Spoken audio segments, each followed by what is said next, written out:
we had this date of when you needed to come back into training.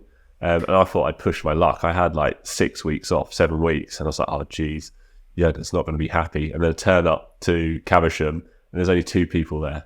I was like, there's been some sort of error. So we're like, let's just crack on. And like chatting to Mo that day, he come up with this idea, like, shall we do a 2K test? And this is like before the boys get back, like the main squad arrived back. So I remember, this is after having like 6 weeks off. I'm like, yeah, let's give it a go. So I remember smashing out this 2K test. I think I did like a 5:44.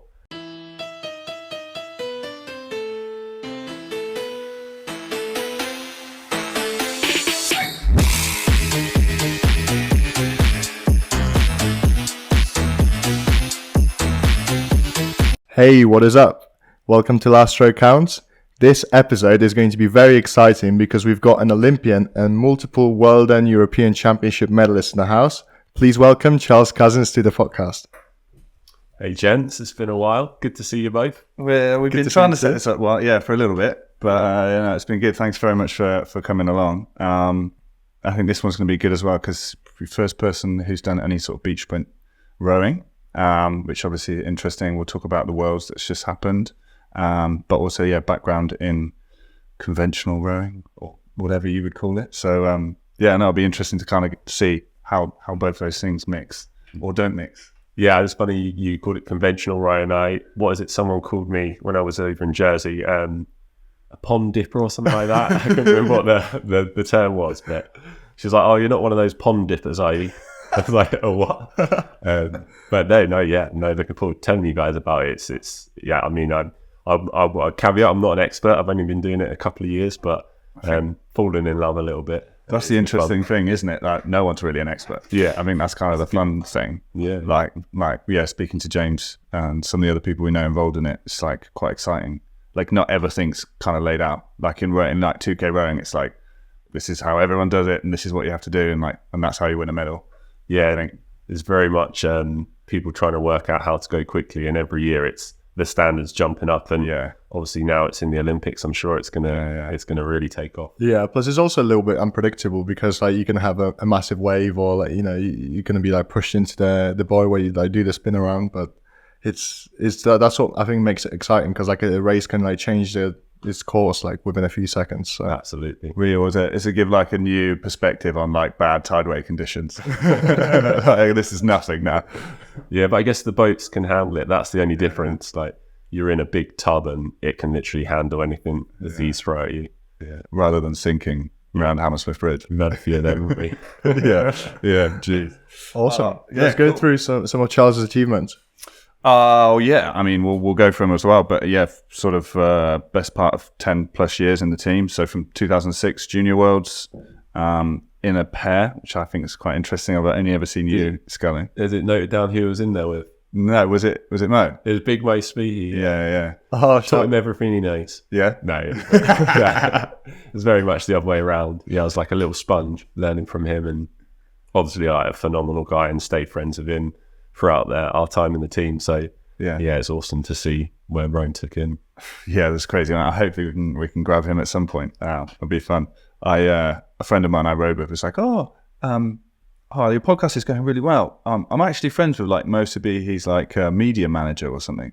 He's like, would you like me to like put a word in and see if I can get him? I was like, I'll probably just message him, mate. Thanks. It's all right. But yeah, saying that, like, if he's listening, we'd be keen to have you on, mate.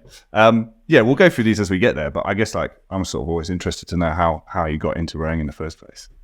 And actually, your top reminded me of this. I had been thinking about this because I do listen to the podcast. I've done my homework. Thanks. So one word, how I got into rowing: Space Jam. Yeah. So back in 1996 or 1997, that came out. This is quite a long-winded answer, but I figured we've got time. We got time. Yeah. So Space Jam came out, and everyone at my school, they were going mad for basketball. And I jumped in that trend, me and all my brothers. There was like a poster went up at school, do you want to come play basketball? So we went along, and there's about 40, 50 kids that were all playing basketball. And the guy that was running this basketball was a PE teacher at the secondary school, but his son was at our primary school. So I went along, loved playing basketball, and stayed there for a couple of weeks. And then the group sort of thinned out until there was sort of 10 of us left. And that sort of group of 10 kids, we played basketball together all the way up and through into secondary school. And not really at any sort of high standard or with any sort of professionalism. It was just kids having fun. But the guy who got us down to play basketball was the PE teacher. And I think he always saw something in me that maybe I didn't see in myself. So I think he always sort of would encourage me to do stuff, but I wasn't interested in playing sport at school. When I say we played basketball, we just turned up to a game or two. But I was on his radar.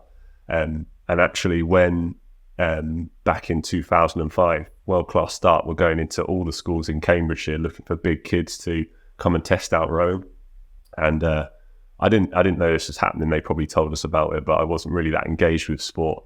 I did my best to get out of PE when I could, and I wasn't interested in playing any sort of organised sport. I did a lot of skateboarding outside of school with my pals, but that was about it. A bit like Al Sinclair with his rollerblading. Yeah, I love that. I loved it. Yeah, but I was a little skater boy. Same. Yeah. And then these guys come in and they're looking for big kids, and I was oblivious to this, but on this particular day, me and a couple of my pals, we decided we weren't going to PE, so we snuck off round the back of the canteen, which was our little spot. We're probably having a cigarette or something around the back there. And I just remember one of my mates running round the corner. He's like, "You guys are in big trouble. Mr. Holkyard's looking for you, Charles. You're dead, mate." And I was like, "Oh no, what have I done?" And Mr. Holkyard was this PE teacher that got me into basketball and sort of kept an eye on me through school. And I was like, "Oh, we've been rumbled." Like, he knows we're in school. He knows we're bunking off. Do I smell of smoke? Freshening up. And I go walk over to the PE office. I'm like, "All right, sir. Sorry, I missed PE today. I wasn't feeling too clever." And he was like shaking his head. I was like, "Oh no, what have I done wrong?" He's like, "Right, you've got two options. There's some lads here from British Rowing. They want to do some testing on the big kids, or you're coming back for detention." And I was like, "I'll do the rowing thing. What's the rowing thing?" So he's like, "Go down to the gym. There's some lads in there. They'll tell you what's going on." So I walk in there, and there's this dude in a GB tracksuit. And he's like, "Hey, do you remember who it was?" It was Richard Hanners. Do you remember him? Yeah. And it was Ollie Watkins, Adam Watkins' husband. So they were the guys running the Cambridge program. They're like, "Hey, do you have what it takes to be the next Olympic rower?" And I was like, "Are they talking to me?" I'm literally just here so I don't have to go to the detention. But actually, I was chatting to the guys, and you had to fill out a questionnaire. It was like, "How often do you exercise?" And I was like, "What do you mean by exercise?" And they're like, "How many times do you go run in a week or lift in the gym?" And I was shaking my head. I was like, "Does skateboarding count?" And they're like, "Maybe just write that on there." And I was like, "Oh yeah, I know, I go skateboarding. Yeah, I went for a run last year. I did the fun run." So I was filling out this questionnaire. "Do you drink or smoke?" "No." And then handed over the questionnaire, and then the next thing you do is the dynamic, the dyno, so you know the leg press, arm press, max rep, and I was doing them and just easing my way into it.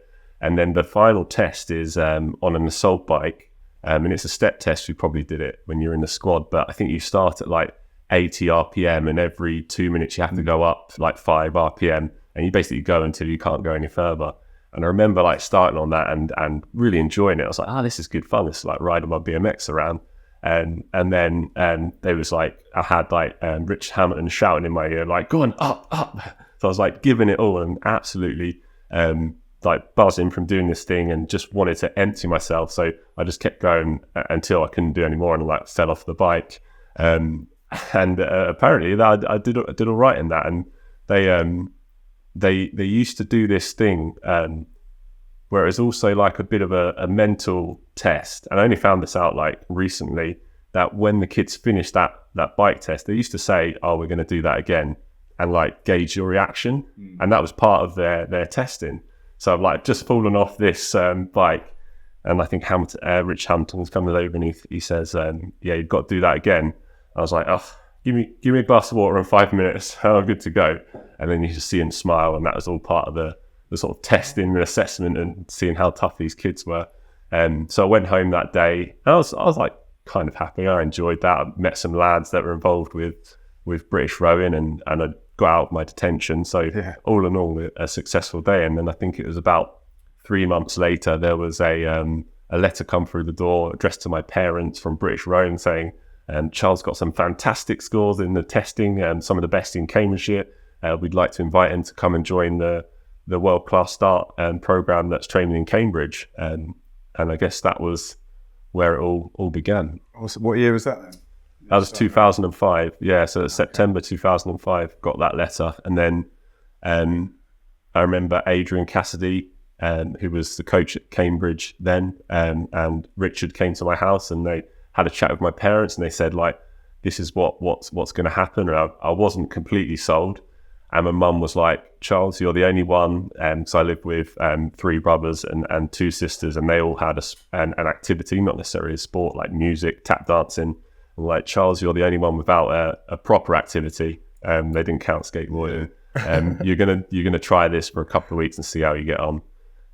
So yeah, I was down to go down rowing on a Saturday morning, and they don't beat around the bush like back in the day. World class start, if you were on the Cambridge system, day one was you're out in a single.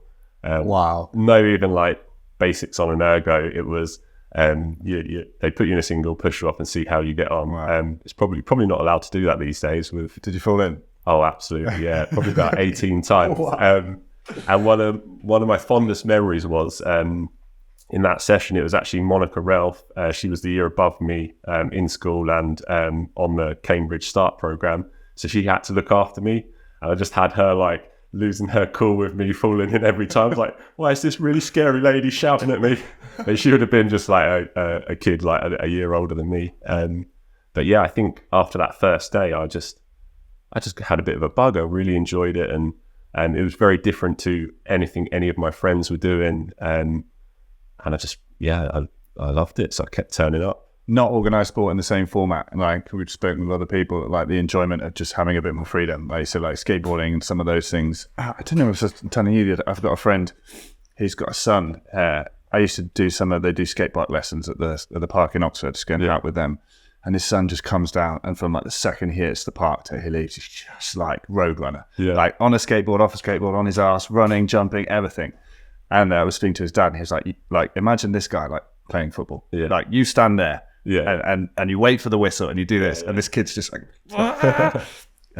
it's just like a different freedom, like a way to get your energy out. So I guess you had that a bit, but like in rowing, you found like you could funnel it. Yeah, a bit more organised. And I think I actually I really like the idea of working out and training. I just didn't know how to do that. Like there was a gym at my school, but I walked past it a few times and was like, I've got no idea how any of those machines work. So that was enough of a barrier for me to not engage with it. But I think with the rowing, I just enjoyed getting strong. I enjoyed working hard, and they always push that sort of, oh yeah, you're here because we see you as the future of British rowing. But that I wasn't interested in that. I was just happy training with a good group of kids. It was a group of kids. We had like Monica Ralph was there, Holly Parker, I don't know if you remember her, Chris Carew, Jack Hesketh, so all like strong kids and strong juniors. And it was an absolute blast. Yeah, rowing's got that draw as well because it's quite different to other sports. You get to be around water. Like normally it's like, you're on a field, there's like a pitch or a goal or something, and it's like it's a different way of working out, right? Yeah, it's a bit more freedom. Like I don't think like at that age, especially like when you get into rowing like 13, 14 years old, you don't normally get the freedom. You and your mates just jump in singles and like bugger off up the river. That's a sentence. If you've never been out on a boat before and they don't even like give you like an intro on the ergo, like putting you in a single is literally a sentence. Like you're gonna be so but when it's like 10 of you, so like you're gonna go up to the top on your own. Like no coach, like there's no coach on launch today yet. All right. We're going to have some fun at the top then. Yeah. We used to do backing down races, drifting races. Yeah. You got it, yeah. The backing down race. And the good thing about the cam, which is where I learned, is it is only about waist deep. So you're all good if you fall in. Oh, nice. So you went Jesus College up on the cam. I think it's Jesus or Trinity. When you go in and you walk up because they've got CCTV cameras that point at the river, so they've got like screenshots of like everyone that's fallen in. Like snap it and put it up on the. So there's like quads going over and stuff. I actually fell in a quad before I fell in a single. Is that possible? Apparently, yeah. It's just like would have been like J14 this summer. We were in a quad. No one had a clue what they were doing. We like started drifting into the bank and like the blade. So we started hitting the blade and like pulling it forward. Oh, jeez. And the coach was like, just like, keep hold of the blade, keep hold of it. And we didn't. We just let all the blade go on one side. Boat tips over. Like 4 of us get out. This teacher, Mr. Henderson, I just remember him on the bank going, "You're buggered, you're buggered, you're buggered." No, we all fell in. 4 of us get out, and he's like, "Where's the cocks?" And we're like, "What?" Like literally, like looked around. I could see like next to the boat, just like the top of the cox's head. Like I don't know if he'd got stuck or I can't. What was his name? Ben. I can't remember his name. Anyway, Mr. Henderson just like launches down, grabs this kid, and just like honestly, he was like completely submerged, thinking he was going to die, and then it was on the landing stage. Just yeah, and I didn't fall in a single until I was at Leander. No, that's funny because I thought I was the only one who fell in the Cox quad at this table. Yeah, Cox quite like a front, not even a bow loader. Front loader. Yeah, it was weird. When I fell in, we basically like did like some starts practice, came up to front stops and just sort of like paused there. Yeah. But we were all like 13, 14, and then the boat started tipping, and like actually the responsibility for why we fell in like completely falls on me because I just basically dragged the rigger with me and flipped it. It was. I found the funny side in that in immediately. The single, I mean, Chris Collin did that exercise where you bury your blades at the back stops, and then come to the front, and then suspend. Yeah. And if you slip one blade, you can't. Yeah. So, So I guess you started in singles. Did you do much rowing to start with as well back then? No, or was it was all really? It was just sculling to start off with, and then it was junior trials, and they wanted someone to go in a pair with Chris Carew, who was a year older than me, and they were like, "You've got to learn to row. You've got 2 weeks, and then you're going to trials." So it was amazing that they let me into the trials because I didn't do the previous ones, but I think based on erg performances, and I'd just done a few strong ergs, so I basically had to learn to sweep, so I could go to trials with Chris in a pair and see what we could do. And we were very average, but we didn't. What did we end up doing? I think we did the pairs race off, and then was involved in some racing in 4s, and then both of us ended up in the England, the home countries 8, which was like so 2005. Were you in Wales for Wales that year? Yeah, in Cardiff. Yeah. So No way. And Mo should have been in that boat as well. So Mo was in, but like the day before he injured his knee, so he didn't end up coming. But it was like me, Mo, Chris Carew. Do you remember the twins from BMS? They were in it as well. Oh, not the Jesse and Jake. Oh yeah. Because I had the Love Days did the double. Oh, okay. Yeah, they were in the double for Wales. Yeah. I was in J16 that year, so we were like proper, like kept away from everyone. Yeah. Like the coach at the time was like really worried we were going to get, all the 18-year-old guys were going to like I don't know, get us into trouble or whatever. So we stayed in his house when we were training in Monmouth and stuff. But it was good fun, that event. But yeah, I did feel a bit younger than everyone else. Like, the first thing I'd ever done was like, as a 16-year-old. It's like, oh man, I'm racing 18-year-olds. This is like next level. Would have been 15, 16 then. Yeah, and you're right. There would have been like 6 formers. So I remember going out for a few beers. The party. So that's been the after party has been like scrapped now. Yeah, can you imagine that though? Like 15-year-olds just out on the beers on a road trip. Oh, it's terrible. I remember when I did home countries. We were all 18 from my crew at that point, but the coach had like drinks vouchers, and then he was like, "I'm not giving these to you, but I'm just going to put them next to this bin on the floor here. It's up to you what you do with them, but don't mention any names. No, I'm just going to lose his job. I can't even remember who that was. Good. I coached the Wales, the men's Wales team in Ireland this year, which was quite cool for like that far after having done it myself. What, 18 years? But it kind of gets looked down a little bit, but I think it's like a great stepping stone. And if you look at like the names of how many people that have done it, like it is a good first step. I think people like Steve Williams though. It was like one of their first international regatta. Yeah. Well, and that's the other thing. You are racing like the Irish. I remember that being a really cool thing. Like these kids have flown over for this race, or maybe they got the coach and the ferry. But I thought that was really cool. Like you're racing people from another country. Yeah. It's a proper like world rowing event now. Like Yeah. it's all they have proper umpires and everything. Like it's a good little mini like gets you ready for like the next year.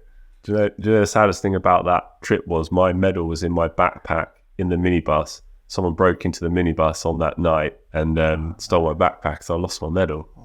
Yeah, I was devastated. And then I found out, like, I was chatting to one of the guys that was involved. He was like, why didn't you just call us up? We could have sent you a new one. We would have had loads back then. Yeah. I was like, I just didn't think. I was just thought, I lost it. I can't remember if we were talking about this when I won the Henley medal. My parents, because I was living in just like some horrible flat with like 5 or 6 other rowers. I wasn't allowed it for like 10 years. So they took it off me and like put it at home in the safe. Yeah. And when I went home, I'd like go and look in the safe and be like, oh, yes. Yeah. Like, I'm allowed it now. I'm old enough. There's a problem when you live with other rowers. I had some medals that I was clearing out when I was trying to sort some stuff out, and I was looking at it. It's like Brit Champ Silver 2014. I was like, pretty sure I didn't get a silver medal at Brit Champs in 2014. So I'm like trying to work out how I got this medal, and obviously live with John Collins and that. So I think somehow in the mix up ends up with one of his medals. I've got these two from 2012. The Diamond Jubilee, we raced Cambridge beat us, and Dan Ritchie was like so pissed off. He like fucking chucked it. Like he got it and just chucked it. What a diva! I know, right, Dan? And but I was like, I'll pick it up for him because like maybe one day he'll want it or something. Whatever. I don't know. Probably want it now, won't it? Yeah. If you're listening, Dan, I've got it for you. It's ready. Cool. So then moving on very quickly in the next year, you're then looking at going junior world stuff. Yeah, so that was sort of something that the coaches at World Class Start, or it's called Start now, is it, or something different? Yeah, it was called World Class Start back then. That's something they sort of put together. So it was Mo's coach Sue and then my coach Adrian. They're like, we've got these 2 big strong kids, Mo and Charles. Let's chuck them in a pair together and see what happens. And so from early on, maybe the January of that year, 2006. Mo would come stay in Cambridge and we'd go out for a row. I'd go stay down his way and we'd train at Molesey and it was good fun, like learning a lot. And the thing that was good fun for me is at that time, Chris had left and gone to uni, so I was the only boy in Cambridge. I was training with a group of girls. Don't get me wrong, they were like a formidable bunch because that year we had Anna Watkins there, Annie Vernon, Hester Goodsell, Laura Greenhull. So all those girls were at Cambridge, but doing stuff with the Start program. Monica Ralph, Holly Parker. So some real like strong girls, and so they're brilliant training people. But I couldn't row with anyone, so that's where the idea to row with Mo came from. So we had that as a bit of a focus. And I remember early on, Adrian said, "You guys, you'll be quick enough to row Junior Worlds if you want it." So we got it in our heads quite early on that that's what we wanted to do. And I remember we had that the early ID trial up in Boston. And 2 weeks before that, Adrian was like, neither of you have raced Boston before, so we're going up there this weekend. There's a Boston regatta and you're gonna learn what it's like up there. So we traveled up there and we did the course. He was like, are you all set for 2 weeks time? We're like, yeah, we're good.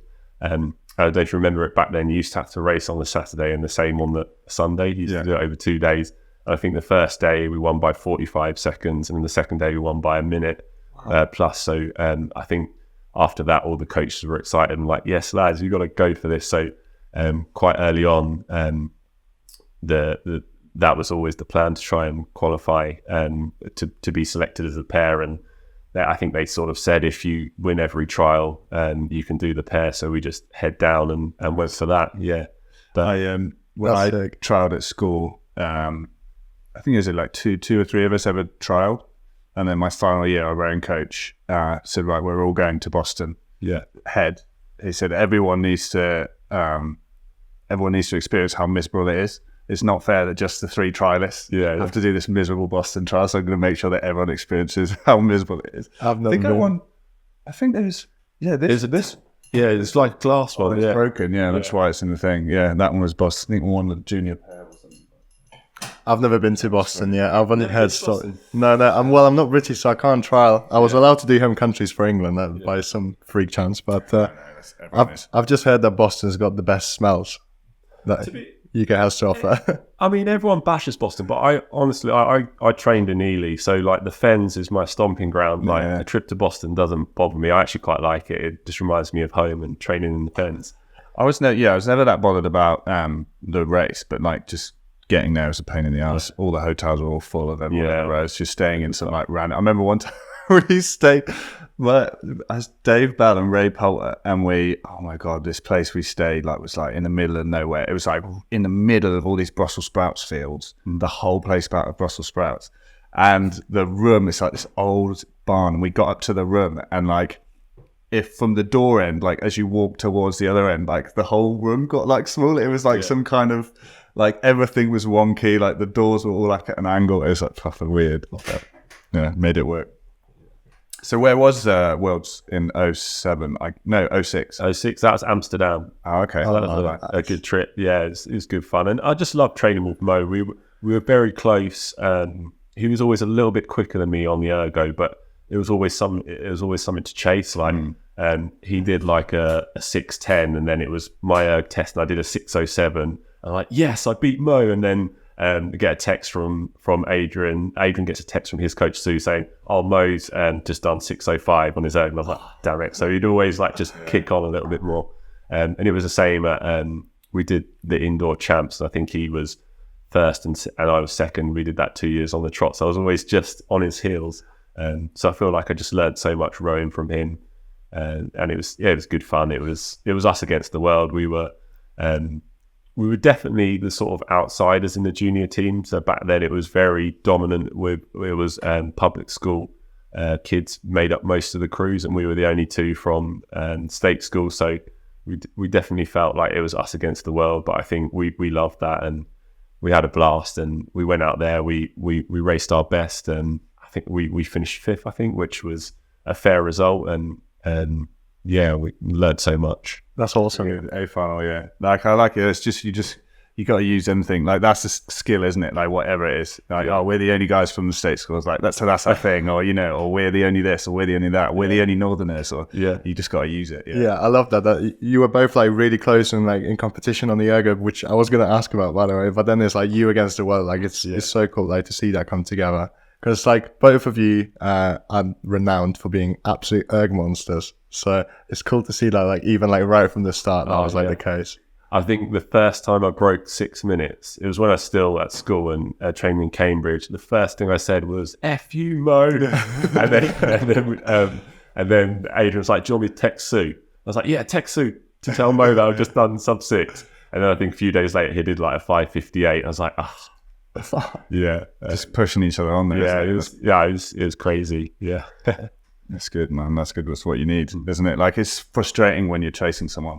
And for me, it's like a long time at the end, it's like Sachi. We're all chasing Sachi, and it's like it keeps being this, but we're all getting faster. Yeah, so it works for everyone. Yeah, no, it's good. So I was going to ask, like, obviously from picking up the sport to them being fifth in the world, like that's a pretty like rapid rise. What did you think about the sport then? Like, did you think like, am I going to like take this any more further, or you're just still having fun and like seeing how it is? No, I was definitely still having fun, and that was my primary objective. I just loved it. Like after school, every day I'd go down, I'd see my rowing friends, which were these cool bunch of girls, all from different schools that were like big and strong, and I just used to love hanging out with my rowing friends, and then going back to my little village and hanging out with my village friends. And so I really enjoyed it, and I just enjoyed training hard. And one of the cool things with the World Class Start back then is once a month you'd go up to Nottingham, and you basically have a weekend where you train with all the other kids from the different centres. Oh, nice. So bring everyone together. So every month you were there competing against the other kids that were on the same program as you, and there's always scouts to be taken. You're always looking who can I pick off next camp, I remember having some like great races with Robin Dow when he was rowing back in the day, like really close races with him. He was obviously a bit older, but he was one of the strong guys. So racing him and guys like Bob Hewitt. It was incredible. That's awesome, man. That's like definitely like one of the key things that like GB's done really well, that World Class Start stuff, and just development, like how they've done with development stuff. Like even now with like development centers like Brooks and stuff, you can see like how it's just made like such a difference in the team. Like, so that's your last year of juniors, 2006. Yeah, so you have to go into 23s, and then after raced with Mo, it was like that was a bit of a pain training with someone who lives 2 hours away. So my coach sort of said to me, just if you want to do under 23s, there's some good scullers. So that was when Bill, Lucas, Sam Townsend, Alex Gregory were all sort of sculling then. He said there's a good group of under 23s. If you're sculling, then we'll look to try and build some crews in sculling. So that was the sort of decision made then. So how did you find like rowing and sculling? Did you have a preference, or were you kind of happy doing either? I was kind of happy doing either. Yeah. I feel the single is a great boat for progressing and just getting strong and fit. But there's days where it was relentless out in Ely, you know. I think Imogen probably talked about it, but it can be like full on. What did she call it? Fleely? Yeah, like I never bleak. called it that, but I didn't think about that. But and worse, I lived in Willingham, which by car is about 25 minutes, but I didn't have a car when I was 16. I had a little moped restricted to 30 miles per hour. So in the morning I'd leave my house, it'd be like 45, 50 minutes to get to Ely, and then go out for a row. And then it used to take me an hour and 10 minutes to get into college after that, because I could only go 30 miles per hour on my moped.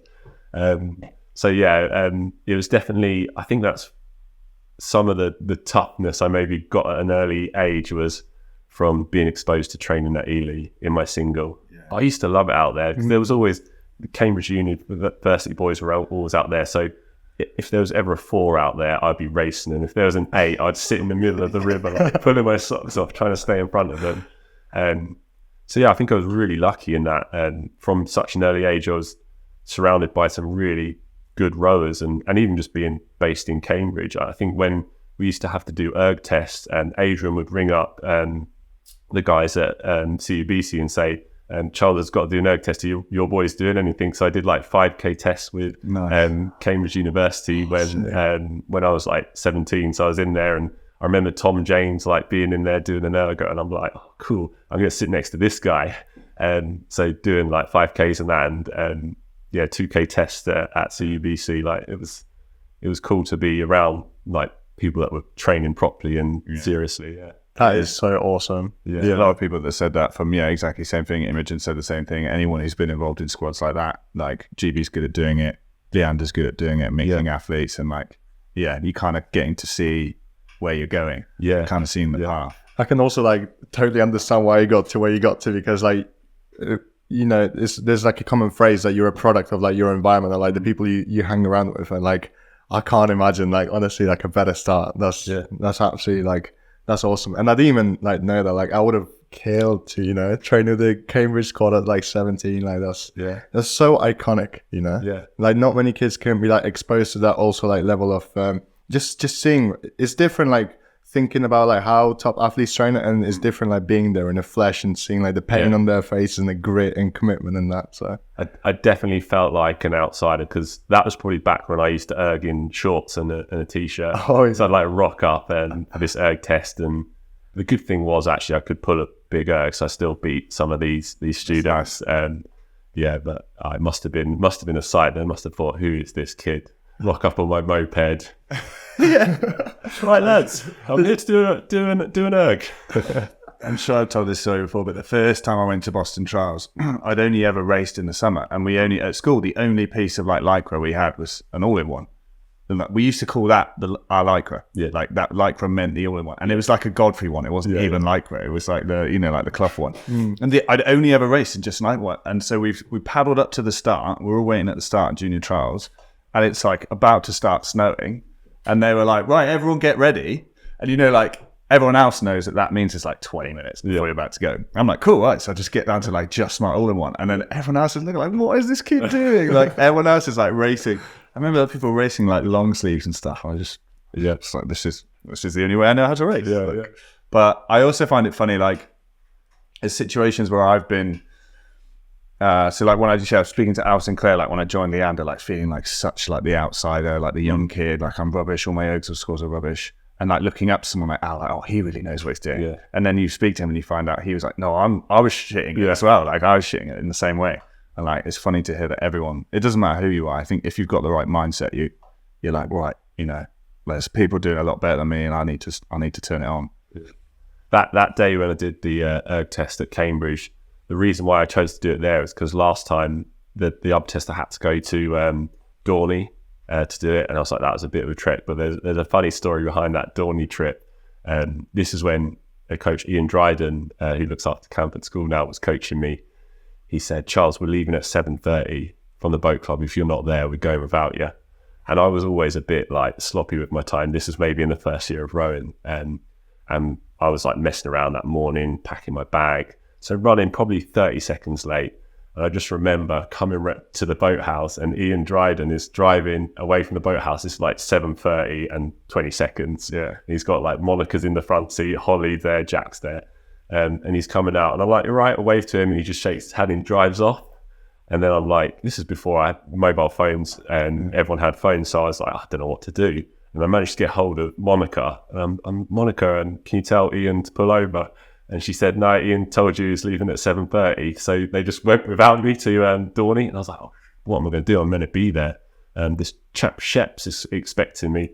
I speak to my stepdad. I was like, I'm really sorry, but I think you've got to drive me to Dorney. And he just shook his head. And he's like, for God's sake. So he had to drive me all the way to Dorney. And I tell you what, from that point on, I was never late to a session again. So I learned some valuable lessons as well. I'm going to watch for why of Adrian and Ian back in the day.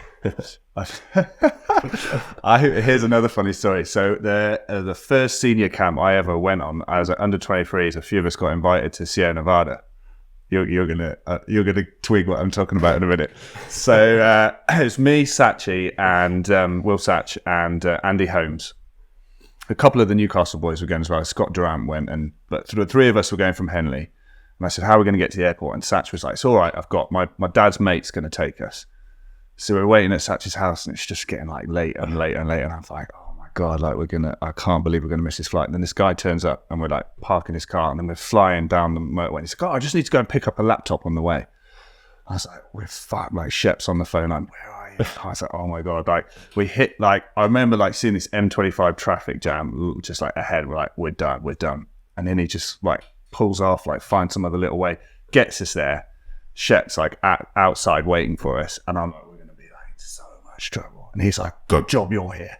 Charles Cousins has forgot his passport. And he's had to go back. And I was like, you saved us. He would have lit us up. But it was like, luckily someone else had done a worse job. Honestly, I've never been so quick.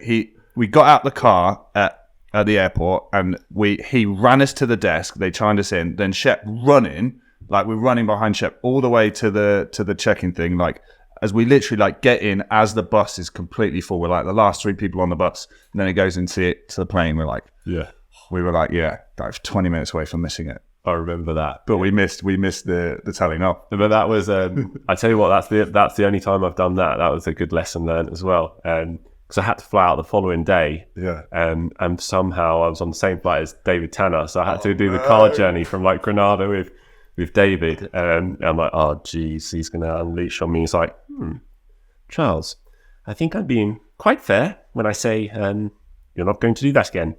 I was like, oh, I won't do that again. And he's like, and it was just like the awkwardest journey. He's obviously angry at me, but then by the end of it, I think I warmed him up and charmed him, and I think we were good as gold. I said I wasn't going to do it again. But then funnily enough, Brendan Crean did it like a year later when we were flying out to South Africa, and they went absolutely mad. That was like the worst punishment, having to like sit next to David on the flight. Yeah, I'm amazed you managed to warm him up. Not many people did. Also, funny stories. I guess it all happens, but like you said, like that's good. Like times that when a coach can seem like super harsh, but actually like it can teach you some good lessons. Yeah. Sometimes it takes a few years to like actually realize like why they did a certain thing. Yeah. I love the one they used to do. Well, as soon as I learned it, I started doing it when I was coaching. It's like the first time you're late, you do the punishment. So whether it's 50 push-ups, Second time you're late, you and all the crew does the punishment. Yeah. Third time you're late, crew does the punishment, and you do nothing. Yeah. And that's like no one was ever late 3 times. Yeah. Because as soon as you saw that someone was going to be late as well, Yeah. like I've been late twice already. Like, mate, like get on it now. Like it also like self-regulates, which is quite good. I really like that. Didn't quite work as well as I was. No, I was gonna say fast forward a few years, and then they didn't really give a shit. every time you go through a loop, like we doubled the punishment. So we started off with like 30 press ups, and then it was 60. I think we got to like 120 before we were like, guys, what the fuck is going on? So under 23s, you didn't go off to uni. You still No, so I was still at school. In my Oh, first okay, year. yeah, like 1 year junior. Yeah, that's right. Yeah, so trained in my single. When we raced the pair the year before, I did Nat Schools and finished second. So I was like keen to have another crack at that. So I did Nat Schools in 2007, and that was a good event. Unluckily, it's pretty unfortunate at the timings that it was my levers ball the day before. So I was like, oh, this is the worst thing. Like I'm either going to do the levers ball half-heartedly, I'm going to do the rowing thing half-heartedly. So I was like, I'm just going to do the levers ball properly, and the rowing will take care of itself. Like I was probably being a bit cocky and would not advise this. So I remember the day before, it was like at my levers ball, and I organised for my friend to drop me home because he was going home slightly earlier, and we'd come off from he's about to take me home. He'd take the wrong turn in on the motorway, so we ended up going all the way towards Stansted Airport from where this ball was in Cambridge. So I didn't get home till about 2 a.m. anyway. And I was like, I've got to be in Nottingham for what it was 7 a.m. to check it. So I had like 3 hours sleep and got up, and I was like instant regret. I was like, this is the worst idea ever.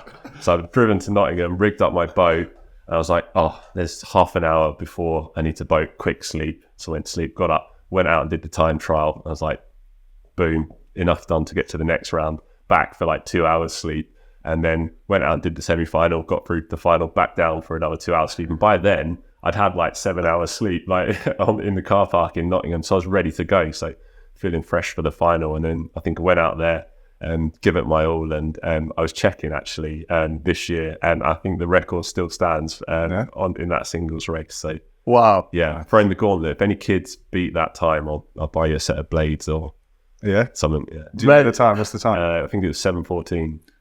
Wow, that's so quick. That's the fastest I've ever gone. Yeah. Wow, that's you absolutely swept up even like half life.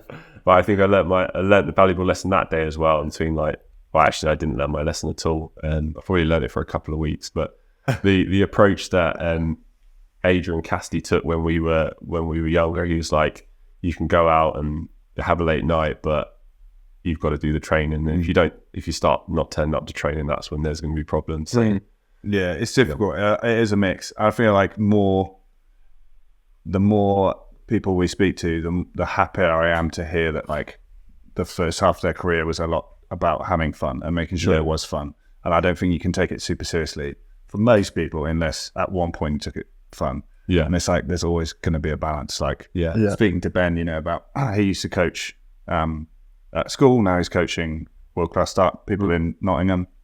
He's like, I'm not going to sit here and say don't go out. Like obviously you're going to go out. Like I'm not like that's what you're at uni for, but like try and make sure you got your water bottle, make sure your kit bag's packed and stuff like that. But no, I think like everything is a bit of balance. I think we've all had to do one regatta when we went out the night before. Yeah, I've got a story like from Nottingham. We ended up like going out to, I think it was Mahikis. Like none of us had ID at that point. Yeah. So like we were all like 17. Then we rock up. I was stroke once, like been sick all night, and we raced in this regatta called Knot City, just in a quad. And like we knew it was going to be like fairly chill. And then first stroke, our 2-man falls off his seat. We're like 10 seconds behind everyone else. Like our coach Lavinia, like is absolutely screaming for him, like come on. Like, I think we still ended up winning like clear water, but like it was a bit of an experience. If you go out as a squad, you can kind of deal with it as a squad. Like if you'd gone out on your own, like you're in trouble. Like I remember one year for Christmas, I don't know why we ended up going out before our last day of training. We got to Leander the next morning. It was like a 12k erg or something. Everyone was like, right, no one's going. It's going to show you. It's like 59.9. Yeah, like we're not doing anything. It's like, okay, so like everyone like sets off. What? We did. Like, no, I don't want to see anything more. And then literally like after 2 or 3K, all the coaches wander out. I think it was like Clive Kenny Boom was like, right, everyone, stop it. So like it's 12. So like stop it, reset it to like 8, like cut 4K off. It's like, everyone reset it, right, ready, go. So like row on again, and then the coaches come back in, and then they're really like looking enough to see that we've actually done the mileage. But yeah. I must say that was the only regatta I've done where I've been out the night before. I did actually learn my lesson. There you go. Yeah. I can say the same thing. Yeah. Yeah, no, I don't think I've been out pillar Valuable regatta. lesson. Yeah. So under 23s, was that kind of a step up in seriousness? Still having fun? Yeah, it was still having fun, but we had a really good group, and the plan for that year was to try and pull a quad together. So we had myself, Bill Lucas, Alex Gregory, and Dan Ritchie. What a lineup. So there was and Sam Townsend, so there was 5 of us. Gregor's then got pulled into the senior team. So we lost him, and we're like, oh, it's great, we've still got a quad. And then obviously Sam did really well at the final trial, so he got called up into the senior quad as well. So we were then left with 3 people, me, Bill and Dan, so not quite enough for a quad. So the sort of decision was made. Bill and I, we were ahead of Dan at the trial, so we went into the double and trained in the double and went out to Strathclyde that year and had a cracking race and come away with my first international medal then. So I was over the moon, and I look back fondly on that the sort of under 23 era, because it was 2007, 2008. But in 2007 there was such a good bunch of athletes. I remember where we were staying in Strathclyde, it must have been the University of Strathclyde, I guess. But the Kiwis were there as well. So it was the year Emma Twigg won her single. Oh, nice. And Joe Sullivan won his single. So they were on good form. They were staying in the place next to us. So I just remember being at the bar with like Twiggy, Joe Sullivan, and then Carl Schwartz and Tim Groman from the German team. They were silver in the double. So it was just like loads of people that went, the Sinkovich brothers. It was loads of people that went on to do some like awesome things. Wow. I remember like we would have been so young back then, like 20, 21, and none of us knew like the things that obviously all those guys went on to become Olympic champion. I feel like I let the team down, but yeah, it was such a cool time, and there was some really cool rows that came out of that little era. Yeah, it's weird. I was looking back through some stuff, some like old paper and stuff. I had some of the old Boston trials. I don't know, I had like the sheet. I guess I just nicked one or whatever, and like. I remember like the first time I went, it's like 250 names. I didn't know anyone. And like now I look back through and you can see like, oh, there's Mo, there's Phil, like all these names and stuff. And you just think like back then we were just all kids, no one knew. Yeah, it's funny.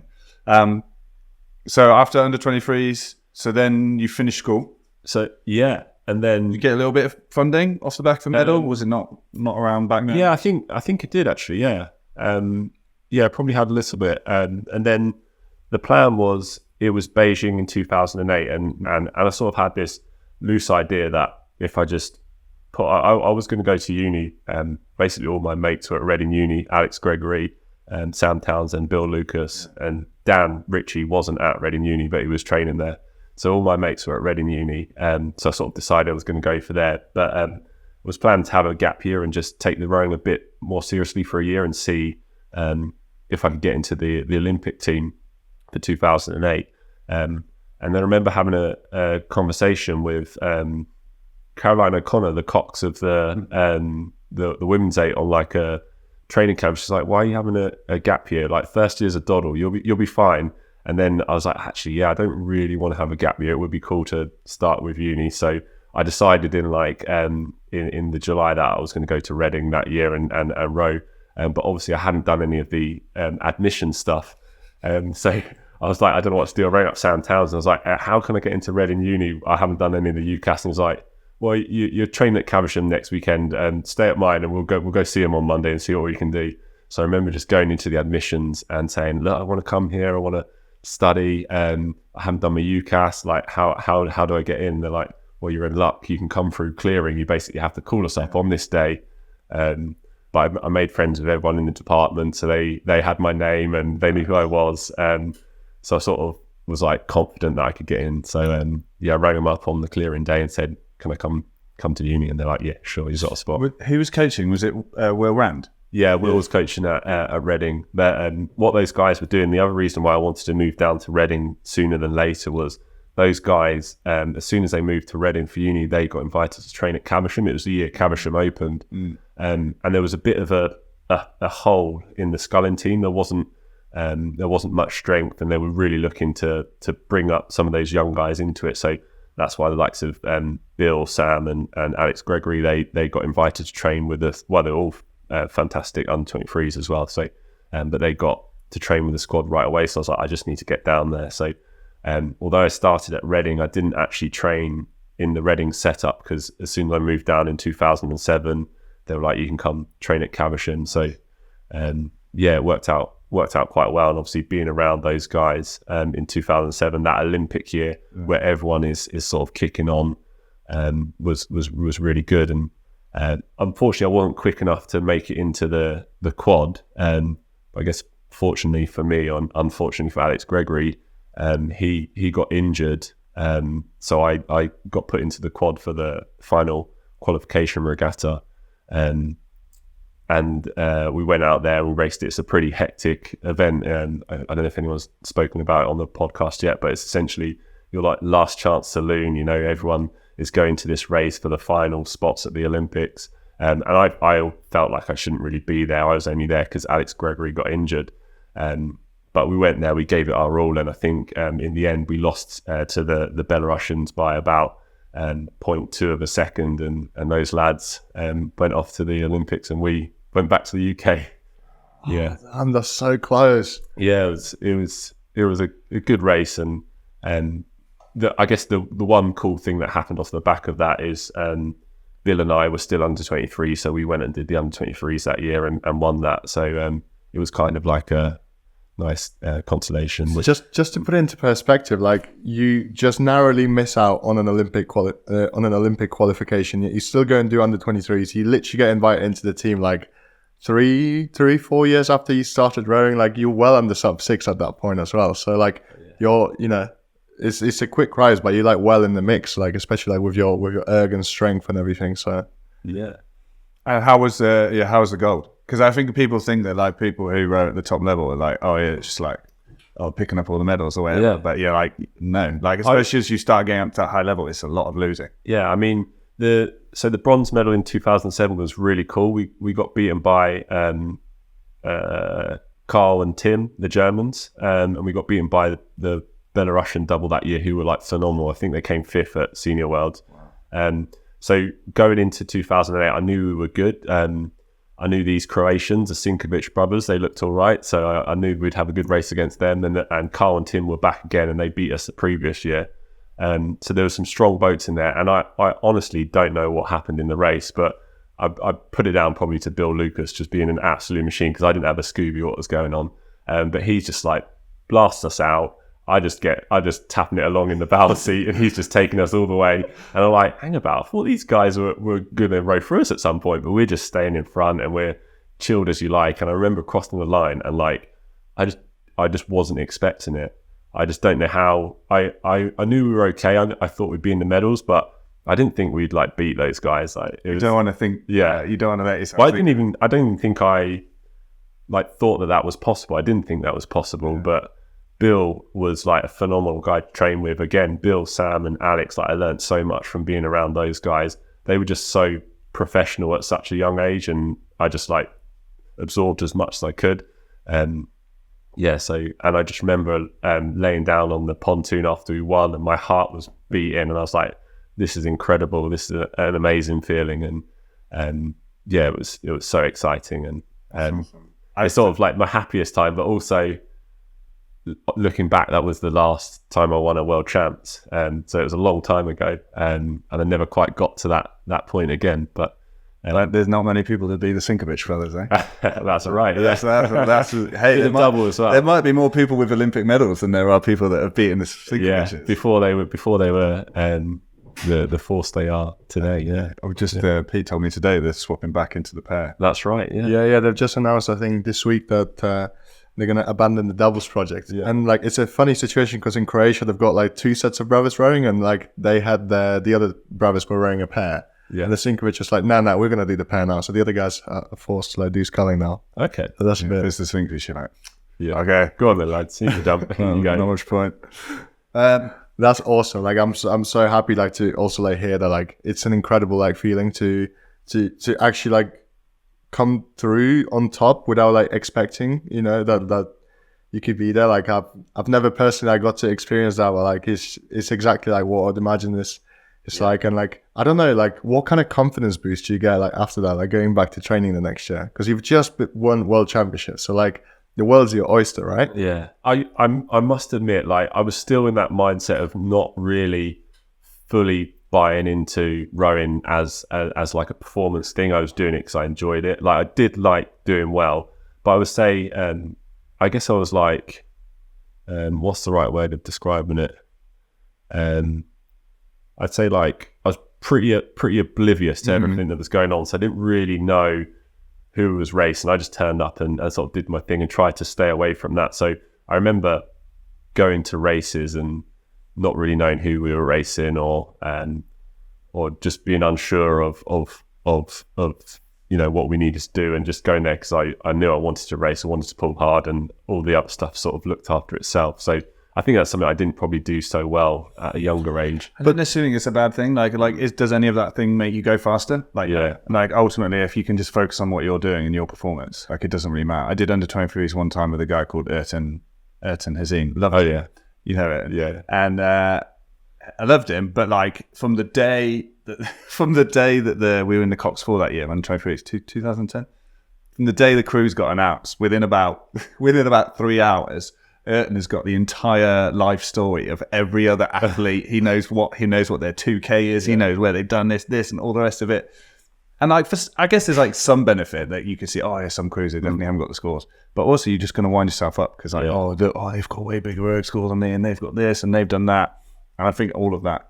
Like, I definitely also think we've heard from other athletes who kind of not come from like that rowing background, haven't been like involved in it, and have just done their thing and not really been bothered by it. Yeah. I think there can be a benefit.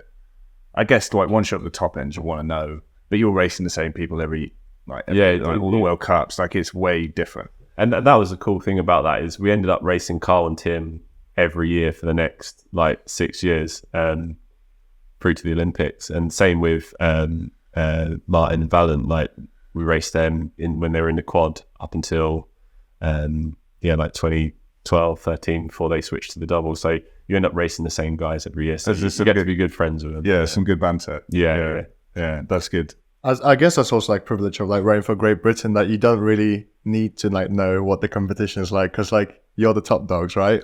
Turning up. I don't know if we were. It was a long slog, and that sort of jump from under 23 to senior. But what I mean is like you obviously that come from a system that's been producing gold medals like consistently for a number of years, a number of Olympiads. So like you have less of a worry. Sweet, yeah. Well, it is, but the training's not that different. No, but like they said, when we spoke to John about it, obviously, that little Reading group of scullers. Yeah, it's like a big one with Phil Clapp as well, and who else was down there? Adam Neal, Tatlock, Adam Neal. Yeah, some names. Matt Simmons. Yeah. Ray was there for a little bit. Yeah, it was a bit before he came up to the end. Like that was, and that must be a tough point again. Like, did John say in like in 2009, like they didn't send a quad in the Thunder 23s. Like there was crews that like, especially sculling crews, quite often like wouldn't send a full team. Yeah. Whereas like sweep team, it's like, it's 78 again. But I don't think Britain ever worked out how to row quads. Like it's taken so long, only now, and you're seeing it. We've got gold medals from juniors, and to under 23s, and hopefully next year we'll see some good stuff in the quad. But it just hadn't been done before. And the times they had sent quad, I think when Alex and Sam did the quad in 2005, they finished dead last. Like it was just Britain just never knew how to row these boats. So that was the cool thing about being part of the quad project. It felt like we were going into uncharted territory, and that was, I guess, one of the exciting things. And people asked me like, do you regret not just carrying on with sweep? Because it's easy to look back and think at the London Olympics, every sweep boat got a medal. And that was often the case at the World Champs I went to. Every sweep boat got a medal, but then I don't know if I would have been good enough to sweep in those boats, or if my back would have held out, or so. And actually, we all make our own choices, and I think I made the right choice sticking with sculling. Yeah, I like what Jack Beaumont said as well, that they really felt like when they medaled in Tokyo, that like kind of standing on the shoulders of all these guys that have come in and, like you said, like potentially sacrifice maybe medals in other disciplines to like you said, like go and try and do something that's not been done before. Like maybe as a sweep athlete, you know, like you're winning the medal at GB's, gone and won, you know, there's some like expectation, whereas it's a different kind of racing when you're like, no one thinks we can do it. Yeah, let's just see what we can do. Yeah, that was a really nice moment when Angus and Jack were talking about that at the games, and credit to those boys, they went out and smashed it. And it was so, I just remember waking up that day and just feeling like a huge sense of relief. Like I just felt like the British sculling has been slugging for so long. And I also, rightly or wrongly, I just felt guilty. Like I felt it was my fault that Britain didn't get a medal before then, because I couldn't look after myself and I had to pull out from the Rio Olympiad, and I felt that stitched over the boat a bit. And yeah, I just felt like this guilt and like it was my fault and I should have managed myself better. So yeah, I remember waking up and seeing those boys and being like, oh my God, I just felt like a weight had lifted. I was so happy. Like, and then it was nice when those guys said that yeah, it was, I don't think you can be like, on the one hand, we're going to push into this area that no one's ever done. We're going to try and produce speed that Britain's never found. We're going to push our bodies beyond its physical limits, and it's going to break sometimes and be like, oh, damn, that was my fault. Like, no, like, that's what it takes. Yeah. Like you said, like, that's what these guys said, really. And also, like, both of them said that, like, Angus in private conversation, that, like, obviously coming up, like, they all watched the London Olympics, and, like, they were looking up to you guys, you know? They were fascinated, they were inspired by you. So like you've definitely played a big part in that as well. So sometimes like uncharting the unknown is like, it's harder because, you know, you almost walking in the dark. There isn't like a coach who can say, okay, you just need to be 1.5% faster on this piece and then you're going to get a medal. Like you see those barriers come down, like, you know, like you say post Tokyo, all of a sudden British scullers are like, oh,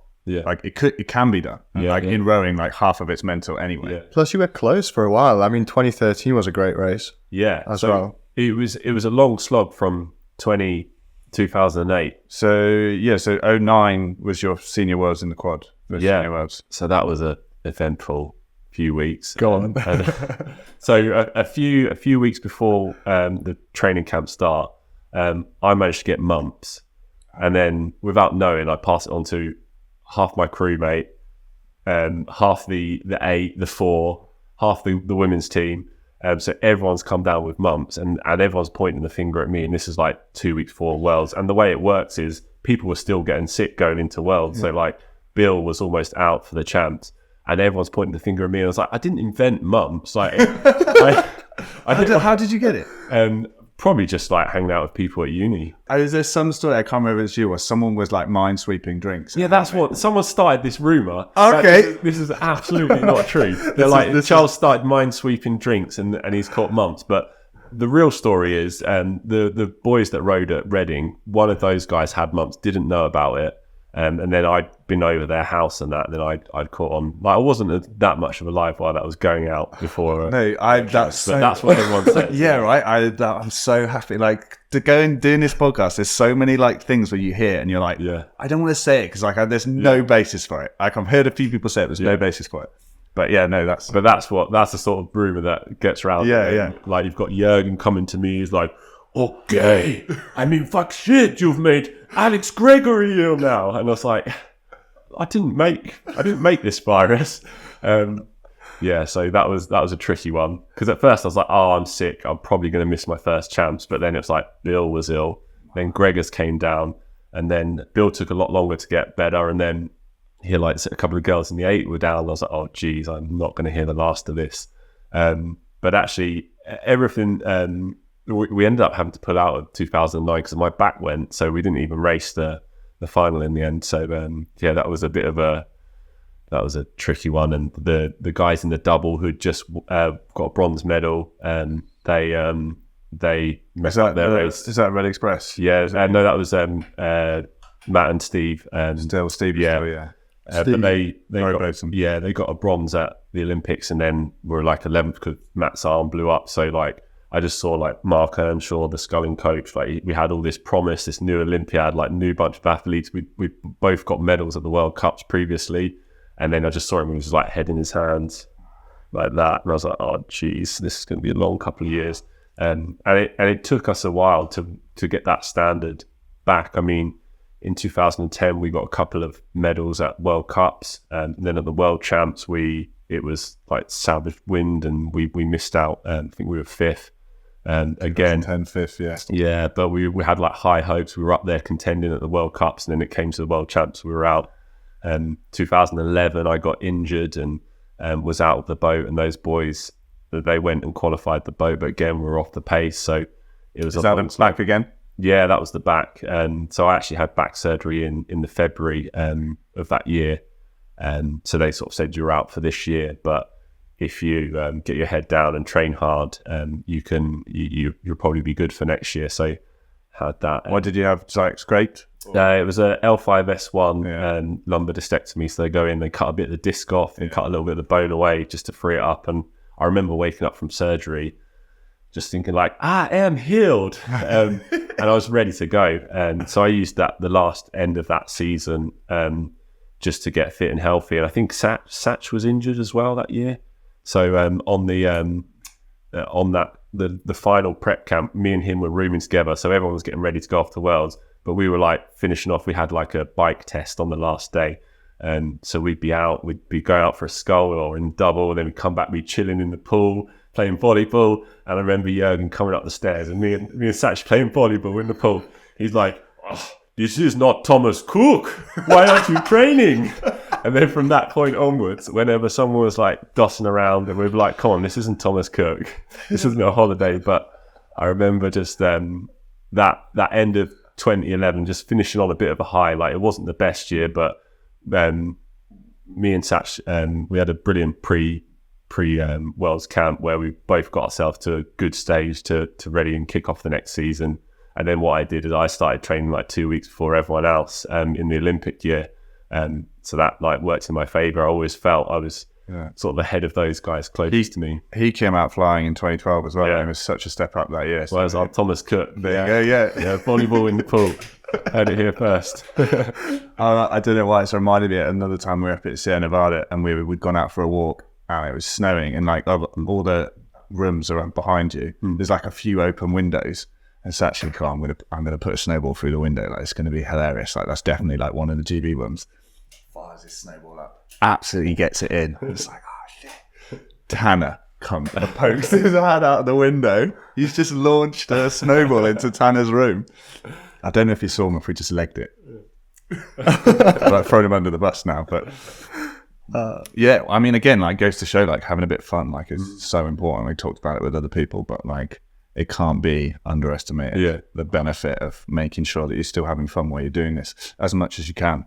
Plus, what are you going to do if you've got a back injury? You're rehabilitating. Like bikes are tough to train on because there's no different like rates Tom always says. So like you're always kind of like going max effort on like half hours and that kind of thing. So like it's a different level, like the half hour on the wall bike. Yeah, because it's like free rate basically. Yeah. I'd like to point out that Charles, I think, here holds the Leander record for half hour on the bike. Yeah, probably. What was it? 460 watts for half an hour. That's absolutely disgusting. That is disgusting. I remember looking at the times, because that back then they had a what bike online. They had all the different times, and it was Hamish Bond. He basically had the records for all of them. So on that camp, I went and beat like a couple of. I saw his records and I was just trying to beat him. I think I got all but one of them. I just didn't submit my times because I thought I was being sneaky and clever. Plus, GB at that time didn't really like showing scores. That's I remember trying to get 400 and just being. Like just doing all those little tricks, like moving your seat position, moving your pedal position, like just everything. No, it was brutal. If I got over 300, it was a very good day. Well, the bar quite high that day because then they started saying if you were doing your half an hour on the bike, you had to go above 400 watts, which is actually like that's brutal. Yeah, it's quite tough. Yeah. You might have fucked a few people up with that. So, how with your back then? Do you think there's anything looking back? Do you think there's stuff that you could have done more of, or do you think it's just part of it? I think at uni I probably didn't look after my body very well. Like I talk about it openly now, but I don't think I was very professional. I would go out, stay out late. I pull all-nighters and then drive to Bisham and train with the squad for a full day. And I don't think I did myself any favours there. So I was always sort of run down, and we'd always lift first thing in the morning. And that's when I was like dehydrated or hungover, and I was probably just a bit stupid. But I didn't really.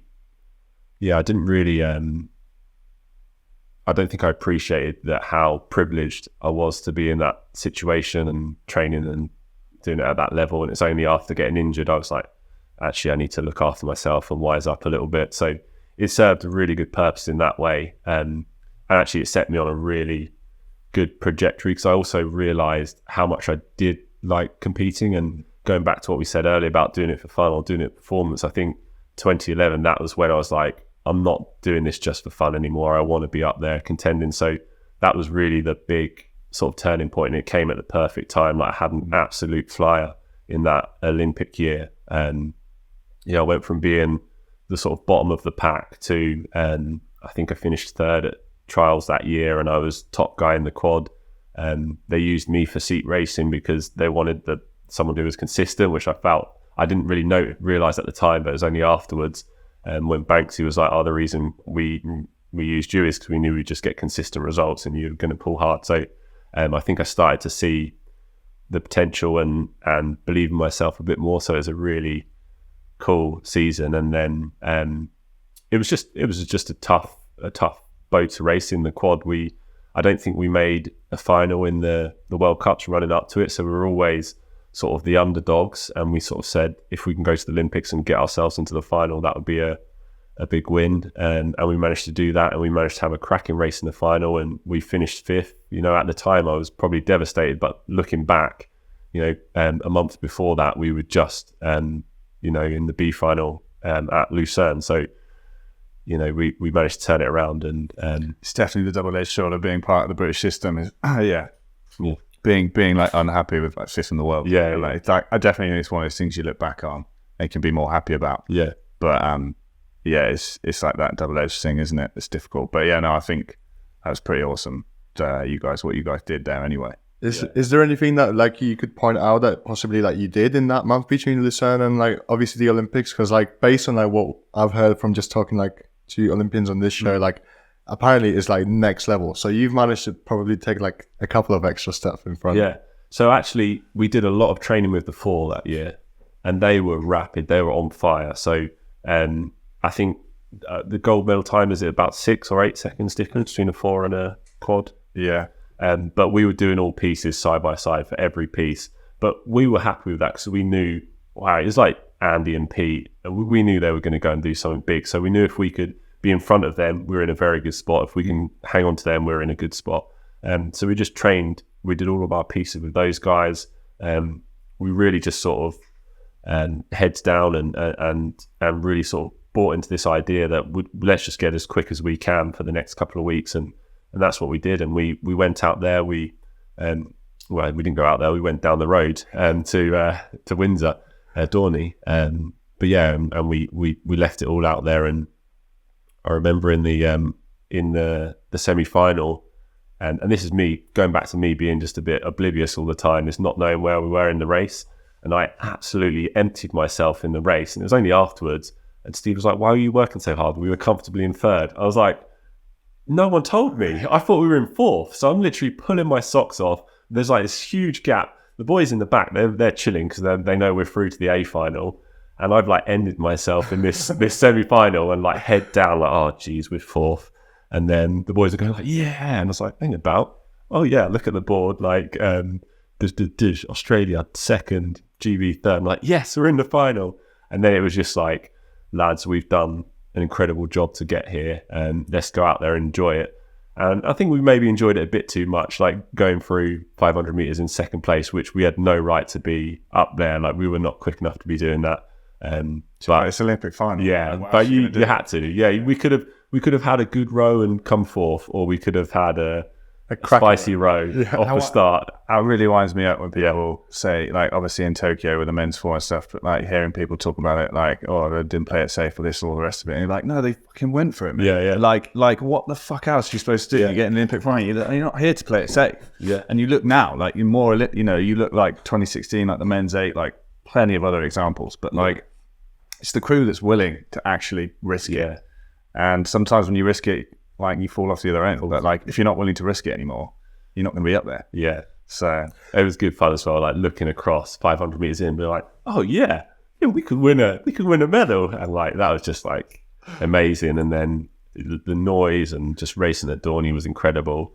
And it's one of those races where you've gone out there and you've left it out on the course, so you can't be too unhappy with how you do. Yeah, and also like you've come into the sport by being told that you could become an Olympian one day. Yes. And then you know, through a string of world championships and injuries, you actually managed to make it, and it's the home games. What was that like? Oh, it was incredible. The coolest thing was my family, they'd never really come to watch any rowing. They'd not really travelled out to any of the races, but for them, like I got them the tickets, like I organised like where they needed to be and just told them. And so they actually all came down. So I think all of my siblings were there, my mum, my dad. So it was cool having those there. And it was just like an awesome 2 weeks. Like you felt like someone important, like rowers, and no one knows who rowers are, but for like 2 weeks, you felt like a celebrity. I was like, this is what it must be like to be a footballer or something. Like you just put your GB tracksuit on and you got free food wherever you went. It was a great games, yeah. And in terms of like being in and around the village, like was it something that you expected, or like were there any like surprising bits that like people who haven't gone to the Olympics might not know about? It was so the British rowing team, we were staying in Dorney, or the other side of the river in a hotel, sort of away from the Olympic Village. So the Olympic Village would have taken you 2 hours to get there. So actually a lot of the rowers stayed around Slough and Windsor. So for the first week, we were sort of in our little bubble, but then the rowing finished on the Friday. So I think I had a weekend back in Henley, down the Catherine Wheel. And then it actually came in the Catherine Wheel on a Saturday night. And that was the night where John cracked his head open. Yes. Yeah, which we also talked about. Yeah. Oh, yes. It came in. Big night. Mate, what are you doing here? Like, I just seen you on TV. Yeah. But because we didn't want to stay at the hotel because people were still racing. And so I came back to Henley for 2 days. And then on the Sunday, we moved into the Olympic Village, and obviously we'd finished all of our sports, so we were just there to watch all the other sports, and that was the cool thing. Each day, so GB had its own tower. You go down to the sort of morning, the reception bit in the morning, and the GB reps, they'd have like tickets, they'd have like envelopes, and they'd be like, "We've got track cycling," and you put your hand up if you want that. But you didn't know how many tickets they had or for what sports. Yeah. And if you'd said yes, then that was you done. You couldn't say yes again. So they'd be like, we've got men's hockey. And people would be like, oh, should I go for that? Yeah, go on, then I'll have that. And they'd be like, we've got track cycling. Damn it, I wanted that one. So yeah, you get tickets in the morning and you go see some events, or you just try your luck. So actually I had a friend that was playing in the girls hockey team in the final, the bronze medal final, because they trained at Bisham as well. Yeah. So they trained at Bisham, and I bought like a ticket off a ticket tout. I paid like 50 quid for it, but I was like, I want to be there and cheer them on. I couldn't get any through the GB people, and then when I went to scan it, they said this isn't a real ticket. I was like, oh no, I've just paid a guy 50 quid for this. I was like, is there anything you can do? And then I see like these people in GB tracksuits. I was like, I'm actually with those guys over there. I'm all right to just go through. And they're like, are you sure? And I was like, yeah, look, I'm going to be here. And they're like, walked through, and I go upstairs, and I'm walking up these stairs, and I go through this door, and this guy stops me and he's like, you can't come in here. And I went to try and get in the box where Prince William was, and Kate were in there, and they're like, you can't come in here, you've got to go down. I was like, okay, no problem. But actually you could, if you winged it a little bit, you could get into some of the less busy ones just by giving it a bit of chat, saying, hey, I've seen some empty seats, I'm all right to go sit down there. And if you're in a GB tracksuit, they generally like, yeah, you can get in. Yeah, it's good fun. No, it's just awesome. Awesome. So coming fifth at the Olympic Games then, like having just qualified for the final, like it wasn't something that you thought you could do at that time. And like, obviously you were still sort of like paving ways in sculling to then having a pretty epic following season after that. Yeah. So I did take a big break. I actually went out to Thailand for 2 weeks and ended up staying for 5 weeks. Nice. Kept moving my flight back, and I was content staying there. I was scuba diving. I was like, I'm just going to become a scuba diver. I remember you telling me about this. Yeah. I'm just going to stay here. So I extended my flight and was like, I just leave it open-ended. And then Sam Townsend rings me up and he's like, just checking in, you're all good and all set for the wedding. I was like, shit, this is Sam and Tash's wedding. So I'm like booking a flight, flying home, like arrive home like 2 days before the wedding. But if those guys weren't getting married, I'd probably still be in Thailand setting up my dive and surf operation somewhere. So I was going to say, coming into like games, did you know you were going to keep going? Were you leaving it open? Did your mind change afterwards? Yeah, I think I always wanted to carry on. Yeah, I was pretty certain. I was quite young back then. I'd have been 23, so definitely felt like my best years were ahead, and in fact, and of course they were. But yeah, so I was certain I wanted to go back, but I wasn't in any rush. And then actually, interestingly, we had this date of when you needed to come back into training, and I thought I'd push my luck. I had like 6 weeks off, 7 weeks, and I was like, oh geez, yeah, it's not going to be happy. And then I turn up to Caversham, and there's only 2 people there. Do you want to have a guess who the other person was? Was it Gregors? No. Who else came back? Mo. Me and Mo. We're the only ones that turned up to the first day of training. And he's like, oh. With everyone else who... No, this was like the people from the Olympics, if you're continuing, this is a day we want everyone to come back sort of thing. Yeah. And just no one turned up. It was just me and Mo. I was like, there's been some sort of error. And he's like, oh no, I think it's optional. I was like, no one told me this was optional. So I'd like turned up there. We were the only 2 that were there on this optional day. And so we're like, let's just crack on and like chatting to Mo that day. And then actually found out that the rest of the sort of actual comeback day wasn't for like 3 weeks. But then chatting to Mo, and he was like, oh, I'm going to be here every day. So I was like, oh, I'll join you. So for the start, it was just us 2. And then people started to filter in. And then he come up with this idea, like, shall we do a 2K test? And this is like before the boys get back, like the main squad arrived back. So I remember this is after having like 6 weeks off. I'm like, yeah, let's give it a go. So I remember smashing out this 2K test. I think I did like a 5:44.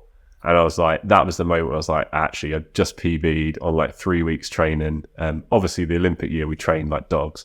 And I think then I was like, I think this could be the year. Like, I'm feeling good, feeling strong. I remember, so that was my first go on. And we just kept going from there. Like, it was, yeah. And I feel like 2013, everything sort of lined up. I started to understand training a bit better. I started to be a bit more aware of what was going on, what it took to win races. And yeah, I really felt like I kicked on. 5:44.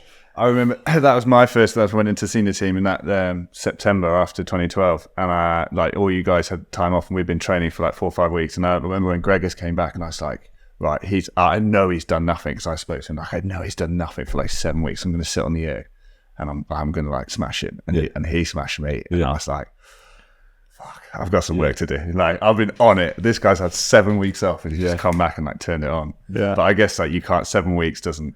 Yeah, take away from. Probably doesn't take much, because you think of how much training we did in the Olympic year. You could do nothing for 3 weeks and probably still keep all of that. Well, I don't know physiologically. Also, it probably helped you that like you rock up to first day of training and it's just you and Mo. You must be like, okay, the pair's back on. But like, yeah, I was going to say, you didn't fancy a pair. Yeah, I think we talked about it, but it was like I wouldn't know where to start, Mo. It's been like 6 years. Oh wow, yeah. Different levels. Yeah. But also, like, what a better name a better training partner to like start training like after the Olympic year. Yes. Yeah, that 2013 year. It's funny that you say you take it more seriously, because again, like from my perspective, like one thing I remembered almost being like a little bit jealous about was like you would be like, my back's not right today. Like I'm not gonna do self out. And like you'd got to the point where Yurgen was like would accept it. Yeah. And like I really struggled with my back in 2013 and being like, I can't do that. Like I can't just be like, Yurgen, I'm on the bike today. Like it just wasn't going to fly. And I'm thinking like, so yeah, I remember because obviously me struggling with my back a lot. 2013 didn't go well for me. And that's kind of like why I finished in the end in 2014. Well, in the team anyway. But yeah, no, it's kind of like interesting to see you. Like I definitely was like, oh, this guy's switched on. That But it's funny to hear you be like, "Nah, I wasn't until then." yeah, that was when was that when we switched to like the dynamic ergs? Yeah. And I watched you do your 5K. Yeah, And you did you went sub 6 in the last 2K of your 5K. yeah, that's right. Yeah, I sat behind you watching this score, and like last 500, it's like 22s or something. I was like, "What the hell is going on?" Like, yeah. I remember hearing that story from Tom, and I just couldn't believe it. That's so disgusting. Like, how do you go sub 6 in the last 2K? But those machines, they're deceptively like they're not. So I just remember it was always a slog when we had to do like UT2 stuff. It was horrible. It was always so much effort. 30 minutes on those things were like they were a killer just because you don't got get 9K anything back.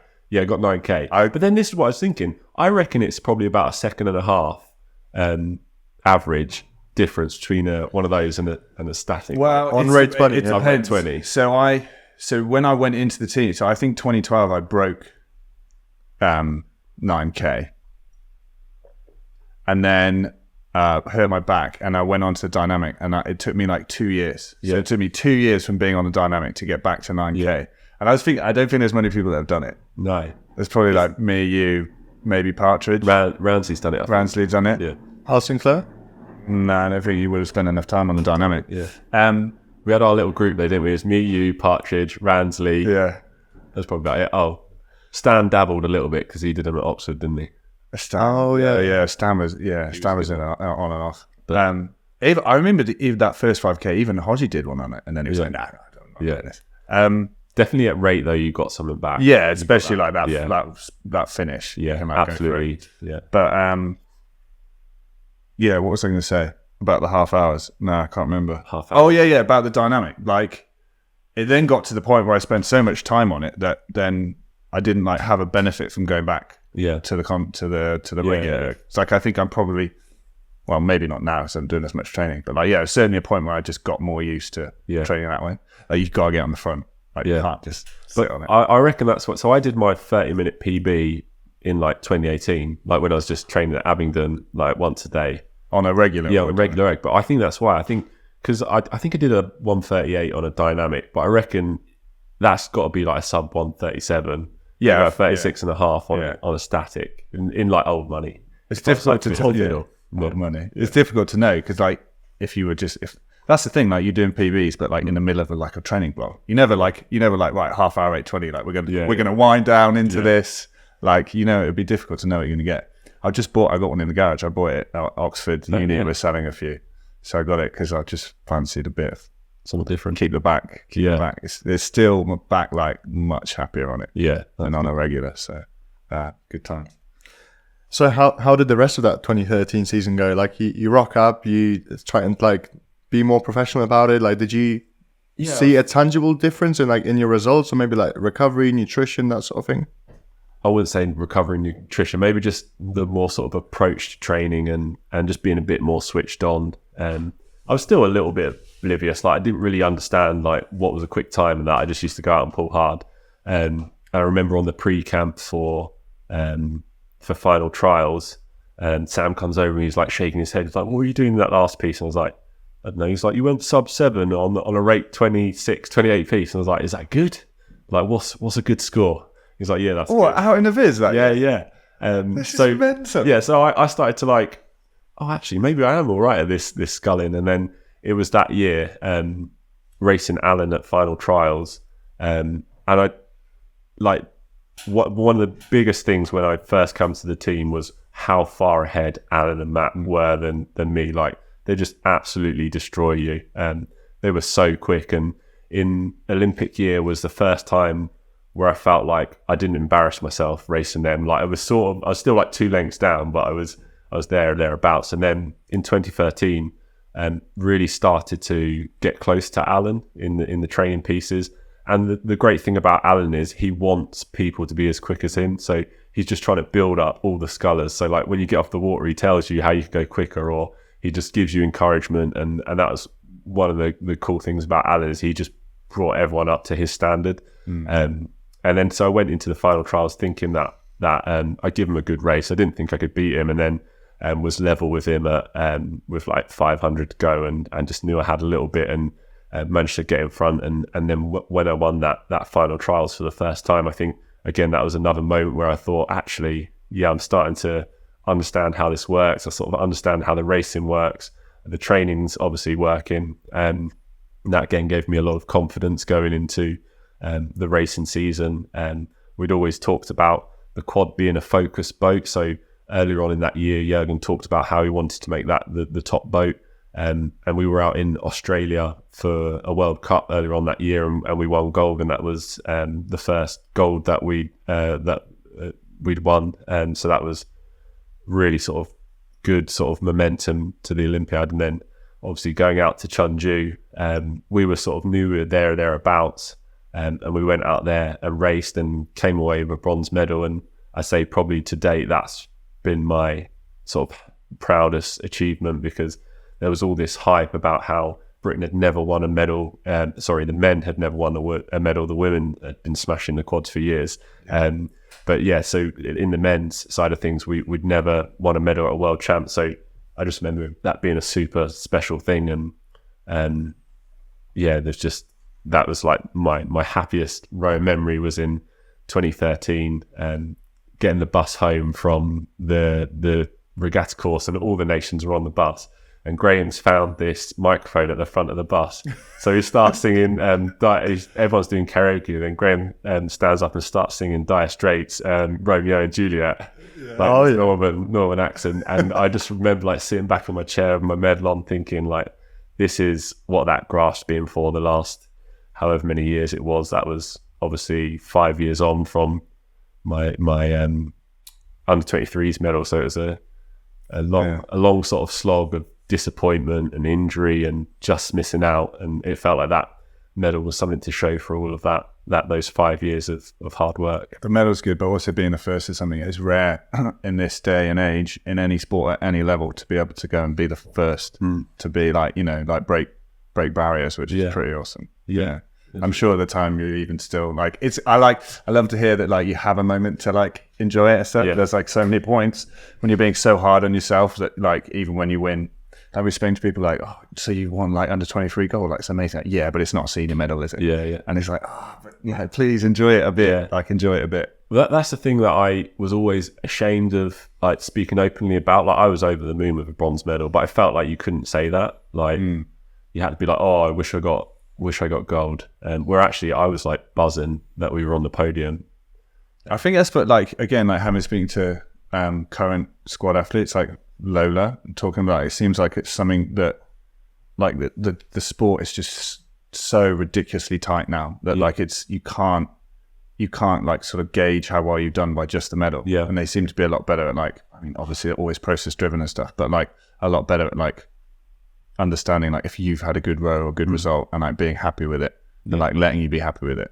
But then again, I know some of it is just always, even if there's like no pressure from anyone else, you still like just invented this pressure in your head. Like I remember I think one time when Langers was in the four, maybe like how much they won at Worlds or something, I don't know, there was something about when he like celebrated over the line and some people like took the piss out of him or whatever, and he was like, what the fuck else? Like, why am I here? Like, why am I here if I can't just be like, yes?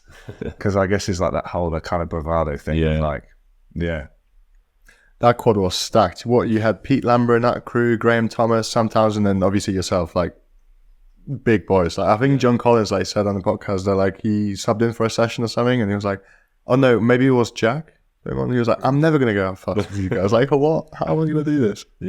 But I mean, Pete wasn't a big guy. He just knew how to race, and that was his strength. You put him in the stroke seat, and you just get like a relentless rhythm for 2K, and that was always his strength. And we just gelled really well as a crew, and we were all very close friends as well. So that made it even more special, winning medals with those guys. And we still have a WhatsApp group where we message each other regular. Sick.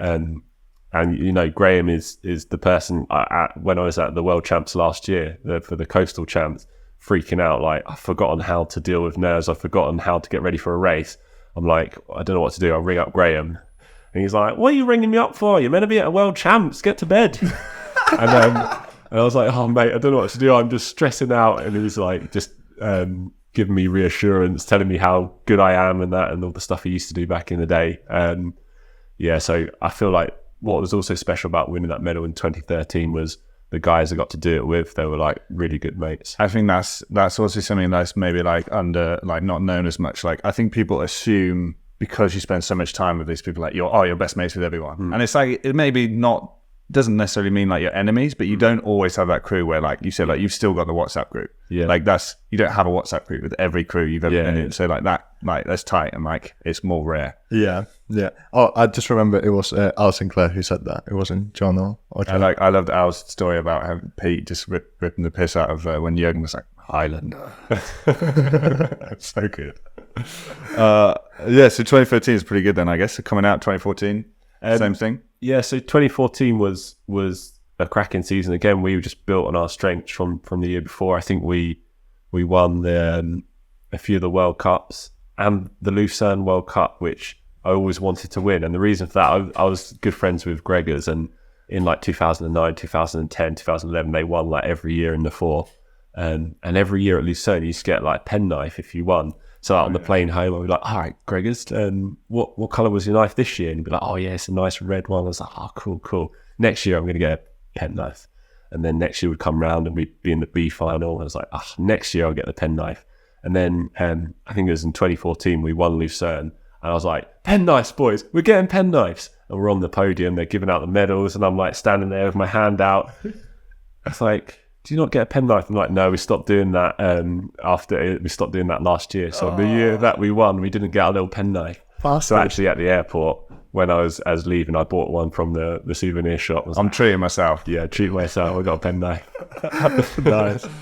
Yeah. That's awesome to hear. Obviously, 2014 World Championships, I remember watching that regatta. That was super fast conditions. Was that in Amsterdam on the Bosbahn? Yeah. And I think world record was broken that year, or was it the year before? By the Ukrainians? Yeah, that was that year. So we both went under the world best time, but obviously they did it 0.2 of a second closer more than us. But yeah, we were having a fantastic run that year and going in with lots of confidence. There was no one else near us, and it was us in the Ukraine, and we sort of knew that was going to be the case in the final. And it was a howling wind, the sort of wind where you can't get any work down, you're just moving with it.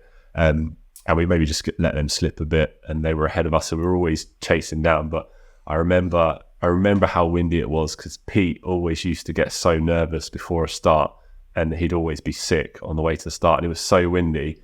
Pete was being sick out of the boat, and it was just blowing in my face. And I'm like, at this point, I wasn't like flustered, I just couldn't help but laugh. I was like, what an obscure situation to be.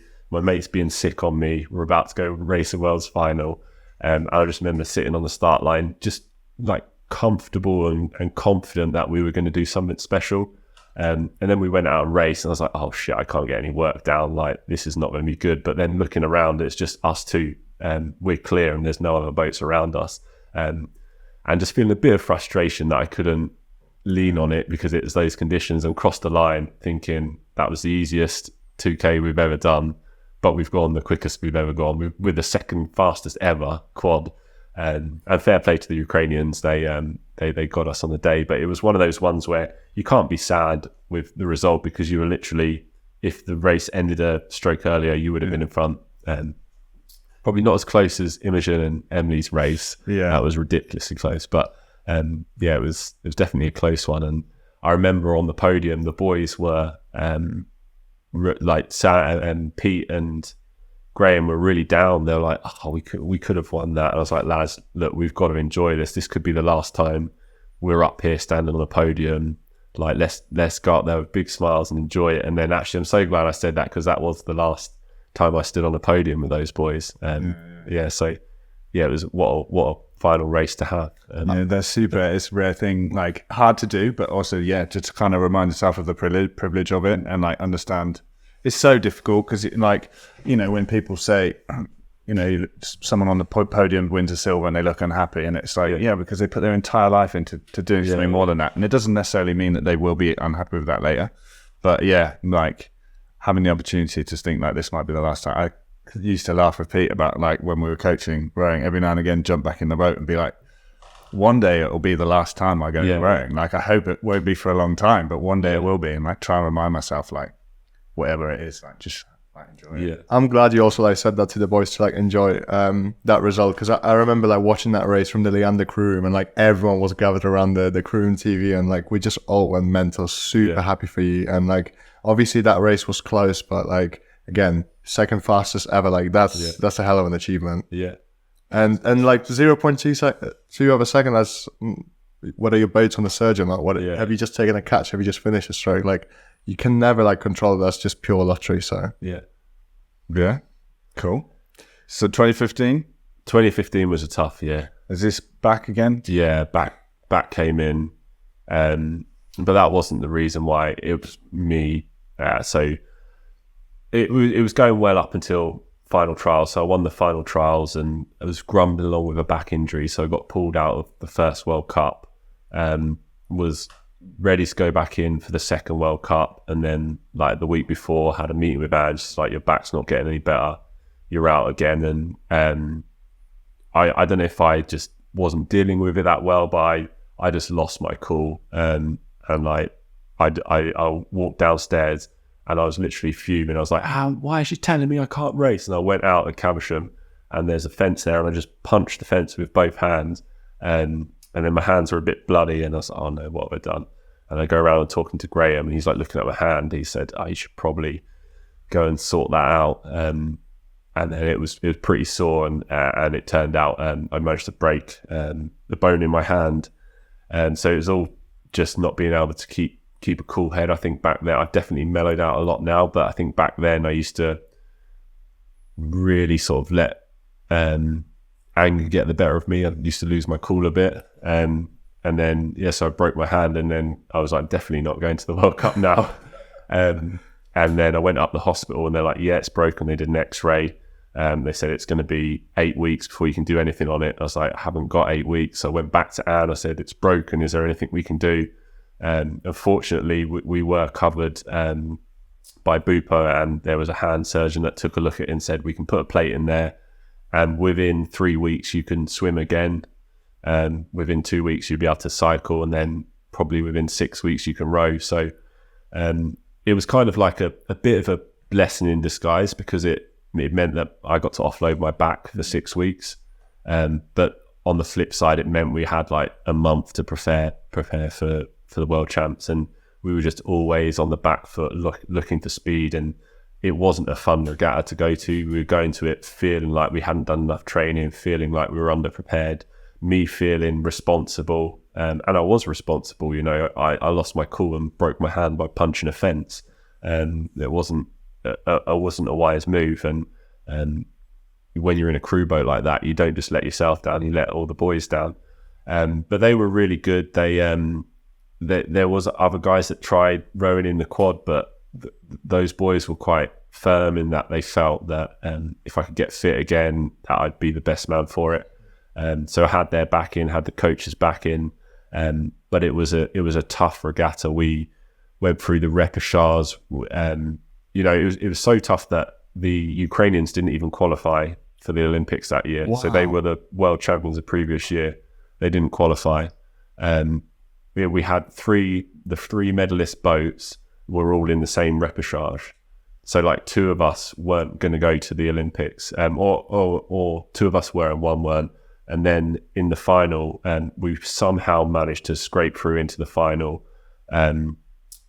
It was stressful racing. It wasn't enjoyable. I remember it's the only time I've ever felt at a rowing competition, if someone turned up with a teleporting machine and said, do you want to get in here and go somewhere else? I would have got in there. That's the only time I've ever felt like that. And the saddest thing was that was my last world champs, and that's the experience I had. Like, I didn't want to be there. I didn't enjoy it. The pressure was too much, and I think that's part of the reason why I've struggled to let rowing go, is because that's how my career ended. That was my last world champs, and it was such, after the ride we'd had up until that point, it felt like such a bad place for the story to finish. Sure. So like, you obviously managed to scrape the qualification spot, but then what followed after? So so we qualified the boat, and then from the start of the season I was having issues with my back. So was doing all the training and had various sort of interventions and injections and physio and seeing Sally Brown every day. I love Sally Brown's our physio, looked after both of us. Shout out to Sally. I saw her at Bisham the other day when I was fixing some last year I was fixing some eggs. That's, again, I think I said this already, but that sucked. Like when I got sent away from the squad, I was at Bisham. I sort of knew it was coming. Like I already mentally had checked out. And they said, yeah, no, you go back to your club and whatever. And I was like, I never got to like go and be like, thanks Sally for like fucking keeping me together. Like without Sally, jeez, I wouldn't have got anywhere. And like she had like arguments with Christian, you know, like he's not going on the water. And like Christian, you know, but we've got a doubles matrix. Like he's not going on the, like, yeah, she had your back. Literally. Yeah. What I used to do, I used to play that Coldplay song, I Will Try to Fix You. I'd like put that on as I walk in, like, Sally. I just feel so bad because I'm like literally like she'd work her ass off to fix us, like with like acupuncture and all the needles and everything, and like finally be like, yeah, I kind of feel it good. Yeah. And then I'm just gonna go destroy myself again. Yeah. Like she must have just been like the only thing that's ruining you is the one thing you're doing. I was really struggling all year, and I think it was in like the February, and I just went and spoke to Anne and was like, I need to do something about this. Anne Redgrave, the team doctor, and she said, you can go and chat to this guy, and she put me in touch with the surgeon over in Oxford, and he sort of laid it out. He said, look, if you don't have surgery, you crack on, you risk doing some long-term damage. Here's what could possibly happen, like losing the full function of your leg and your foot. If you go in for surgery now, I'm telling you, that's the season over. You're going to be out. And I just felt like the right decision was to have the surgery and sort of think long term. So that's the route I went. But I made this decision. I went back to Caversham, but I didn't really know what to do. I was like, do I just get my stuff and leave now? So I was like, oh, there's 12K on the program. And so I went down, I was like, punched in 12K, and I was like, this is probably the last thing I'll do for a while. So I think I pulled like a 141, and Townsend's come over. It's like, what are you doing? It's like, oh yeah, this is the last one I'm going to be doing for a while. So I figured I'd have fun. And then I told him afterwards, I was like, that's me out. And I told the boys in the quad, I was like, that's me done. I'm going to get this back surgery.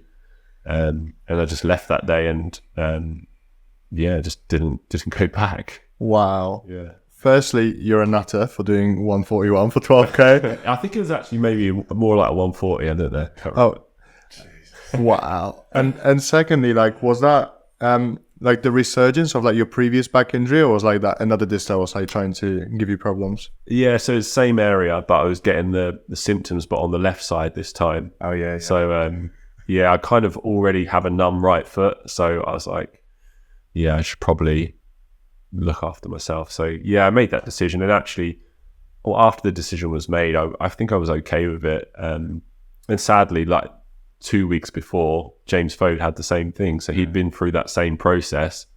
And so I had the surgery, and I think I just accepted it was grand. I was like, there's probably I don't think I'll go back to rowing. I'm definitely going to have a year off. But I thought that was me done. And I remember because I was still covered by rowing funding, so I was like, I've got 6 months until that finishes. I'm just going to train and rehab back to like full strength. So I used all of that time to see the physios every day to get to a good stage. So I figured when I go out to the big wide world, I'm at least in one piece. So I did a lot of Bisham with the guys there. And I remember after having my surgery, I walked into the gym and I saw Dave Smith there, who just had surgery himself. And there's me like complaining about how it's so shit and that, and he's like consoling me, and then like afterwards I just felt like such a dick because this guy's like fighting cancer. He's like lost he can't use his arm, he's like got problems with his back, and he's the one like he's like going there, don't worry, everything's gonna be all right to me. And I just that chat with him really stuck with me and gave me a bit of perspective that actually I had a bit of a shit time, but there's always going to be people worse off you, and also you're actually very lucky that you had the run that you did have. Yeah, definitely. I mean, yes, he's been through it, so he knows how to help you. In fairness, he's more qualified because he's got more injuries that he was carrying to give you. He's unfortunately he's about to have another operation. Yeah, if you follow him. Yeah, I feel like the same as you, really. Like for me, it's at the time, it's like the hardest thing. You know, people say, oh, it's just a sport, it's just rowing. But when you do it at that level, it is everything. It is every minute of your life, every meal, every decision, every choice you make. It is absolutely your world. Yeah. So like to talk about walking away from it, stepping back from it, it's like so hard. But then you look back, like looking back on it and just thinking, I'm really glad I made that decision, because it's just like, for me, like the separation was like, again, like talking with Anne, like talking about operations, things like that. I was like, I'm super happy giving up now. Like I'll give up all the parties and I'll miss some weddings and some families and all that. And I'll give up all now. And I'll give up all of that. But now we're like talking about giving up like future mobility, the chance of like running around with my kids and playing football and things like that. And like for me, ultimately, as hard as it was to step away, like that was the thing, was like the price of the Olympics has become higher than what I'm now willing to pay. Yeah. So like that was it. But yeah, it's weird. It's a tough one, obviously, in the moment. How do you think you dealt with it well? Do you think you struggled? Do you have any advice maybe for someone who go through something similar? I think it's been tough. I don't think I fully. I think the reason why I'm still doing what I'm doing now is probably partly because I felt like unfulfilled. Yeah. I felt it really hard to give it up, and that's probably why I tried in 2018, 19 to make a bit of a comeback. It's probably why I'm doing the coastal rowing now, is because I feel a bit unfulfilled. So one thing that did help was I moved to Mozambique for a year and just went surfing and scuba diving every day. So I remember that. Yeah. And so that was a good distraction and made me realize that there is actually more to life than rowing. And then I remember seeing on Instagram Vicky Thornley in 2017. I think she won the Europeans, or like absolutely smashing it in the single. And I was like there drinking a beer on the beach, and I was thinking, actually, I missed that. And so I decided when I got home, I was going to give rowing one last go and see where I could get to. How was the comeback? The comeback, it was good. Yeah. So I had to make a plan of how I was going to fund this comeback, because obviously I wasn't on funding. And I saw that they were advertising a job at Abingdon School.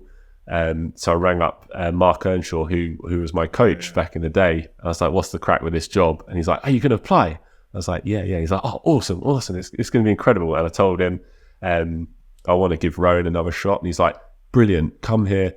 You can train, coach the boys. You'll be able to fit in at least a session a day. Some days 2 sessions. If you're feeling bold, 3 sessions even.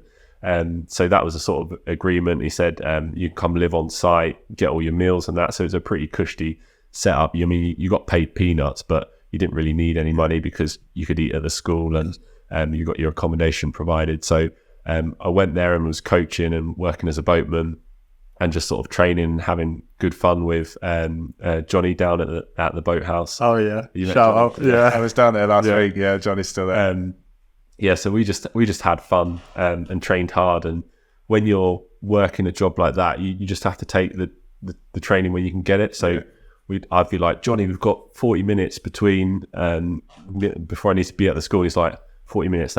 We can do a 30-minute ergo. And it's like, oh, is there anything else? It's like, well, what about if we do 3 2Ks, but you've got to do them within the 30 minutes? So we do like rogue sessions like that, where we just like absolutely batter ourselves. So yeah, we got some really good training done, and Johnny coached me a bit in the single, and he was always my training buddy, working with the kids. If they were doing any sort of sessions that I fancied joining in, I'd jump on and do that with them. So got to a decent standard, and I wasn't planning on trialing. I just wanted to race Henley in the single, because I always felt like that would be a cool thing to do. So that was my goal. So I just set that as my goal. I want to go race Henley in the single, and had a really cool campaign. And I just remember it being so special. I was representing Griffin, which is their alumni and staff club. So people sometimes think I went to Abingdon. I was just staff there. So that's how I got into Griffin. But I remember coming out the boat tent, all the parents and kids clapping because you've got your Griffin all in one on. Going out, having a good couple of races, and getting through to the Saturday and racing Kittel Borsch. And I remember like sitting on the start line just with that dread, like, this guy trains 3 times as much as me. Like, this is going to be a big race. And lo and behold, he absolutely smashed me. And that was a bit humbling. But I take some solace in that I was starting to come back at him at the finish. And I also tell people that the reason he didn't win on the Sunday was because I tired him out, because that was the year where he was leading and then Mahe got him on the line. There was absolutely no other option. Other than that, you absolutely tired him out. Yeah, so I just say, I tired him out. But then after that, I was like, actually, I'm going to give this another shot. And actually, Yurgen, he saw me at Henley. He's like, okay, Charles, you still have the little red tips on your blades. You know, the GB blades, so I hadn't repainted them or anything. I was like, that's all good, Yurgen. I'll leave them on for next year, for next season. And he just chuckled and walked off. So then I got it in my head, actually, I was going to try next year to get back in the team. So I went along to the early ID trial, and this was right off the back of being on training camp with the boys. So in the morning, I used to get up at 6, go out, row 20k. The boys would get up at 7:30, so I'd go join them for breakfast and then coach them. Wow. And then in the evening when they were done, I'd go and hit the gym. So I was doing 2 sessions a day for 10 days. So I was super fit. Ready to go race trials, and went and did a really strong 2k, a 53 or something like that, which put me second place. I think Matt Hayward was ahead of me, and then on the water I knew that I was going really well in the single, so just went out there and won that first trial, and that gave me a lot of confidence. Felt like I was on the right path. I was doing some strong ergos. I did my 30-minute PB, which I made a conscious effort to share online, so all the boys in the squad managed to see it, which I always love doing. Even now, I send them a message. I put it online. What was it? Go on. 1:36.8, I think. Yeah, for 30 minutes. Yeah, rate 20. So whenever I do a 30-minute, I like to put it online. So I did one a couple of weeks ago, and I didn't post a score, but I just posted a video of me looking absolutely fucked. And Al Sinclair was like, because he's got a dynamic as well. Go on, what do you do? Oh, I did a half hour. He's like, I want to do one now. He went and did one, smashed it. Yeah, it's good. So in terms of looking after your back, is there anything that you did differently on your comeback, and or any steps that you took or precautions? Yeah, I guess I was doing a lot less training, so that probably helped. I was doing a lot of swimming, cycling, and my lifting I did very minimal lifting. I didn't do any of the squats or powerlifting or anything like that, anything that avoided that. But I was just doing my own training. I wasn't following the program, so I probably could have been a bit better. So I managed to keep the back in an all right place. But I was still grumbling along with a few issues that I weren't 100% happy with. And then it all just came to head in, that was the November trial. And then in December, they have trials the first thing that happened was there's a training camp after that trial where the boys at school, so these are the kids at Abingdon, they're like, Sarah, you're not going on training camp? I was like, what do you mean? Apparently the trials winners go on training camp. And I was like, where have you got this from? And they showed me their Instagram. It was a couple of the Leander boys who'd done well in the pairs, were invited out on training camp with the seniors. And I didn't hear anything from any of the coaches. I was like, it would have been nice to get an invite.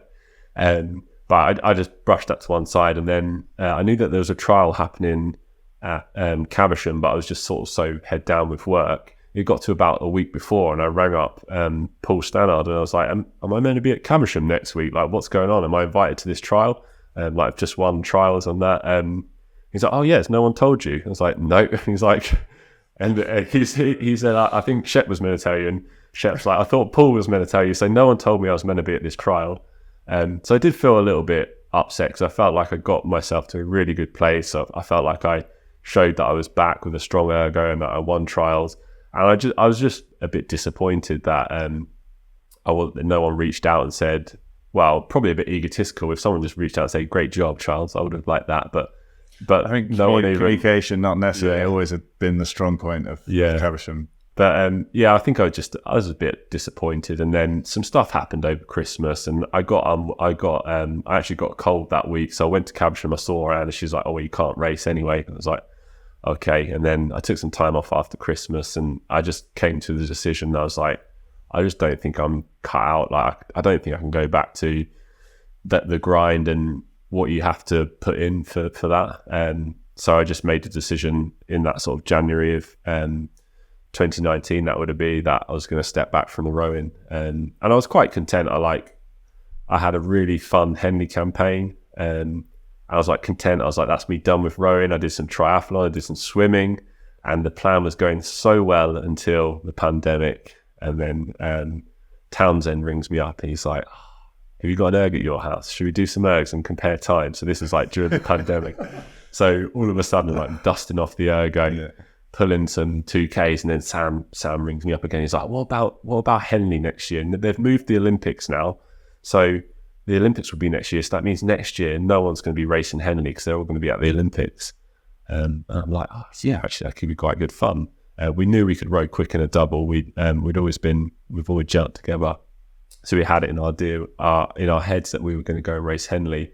And our plan was flawless. All the top boys will be at the Olympics, preparing for the Olympics. And then it was about probably 2 or 3 months out. They're like, we're moving the regatta.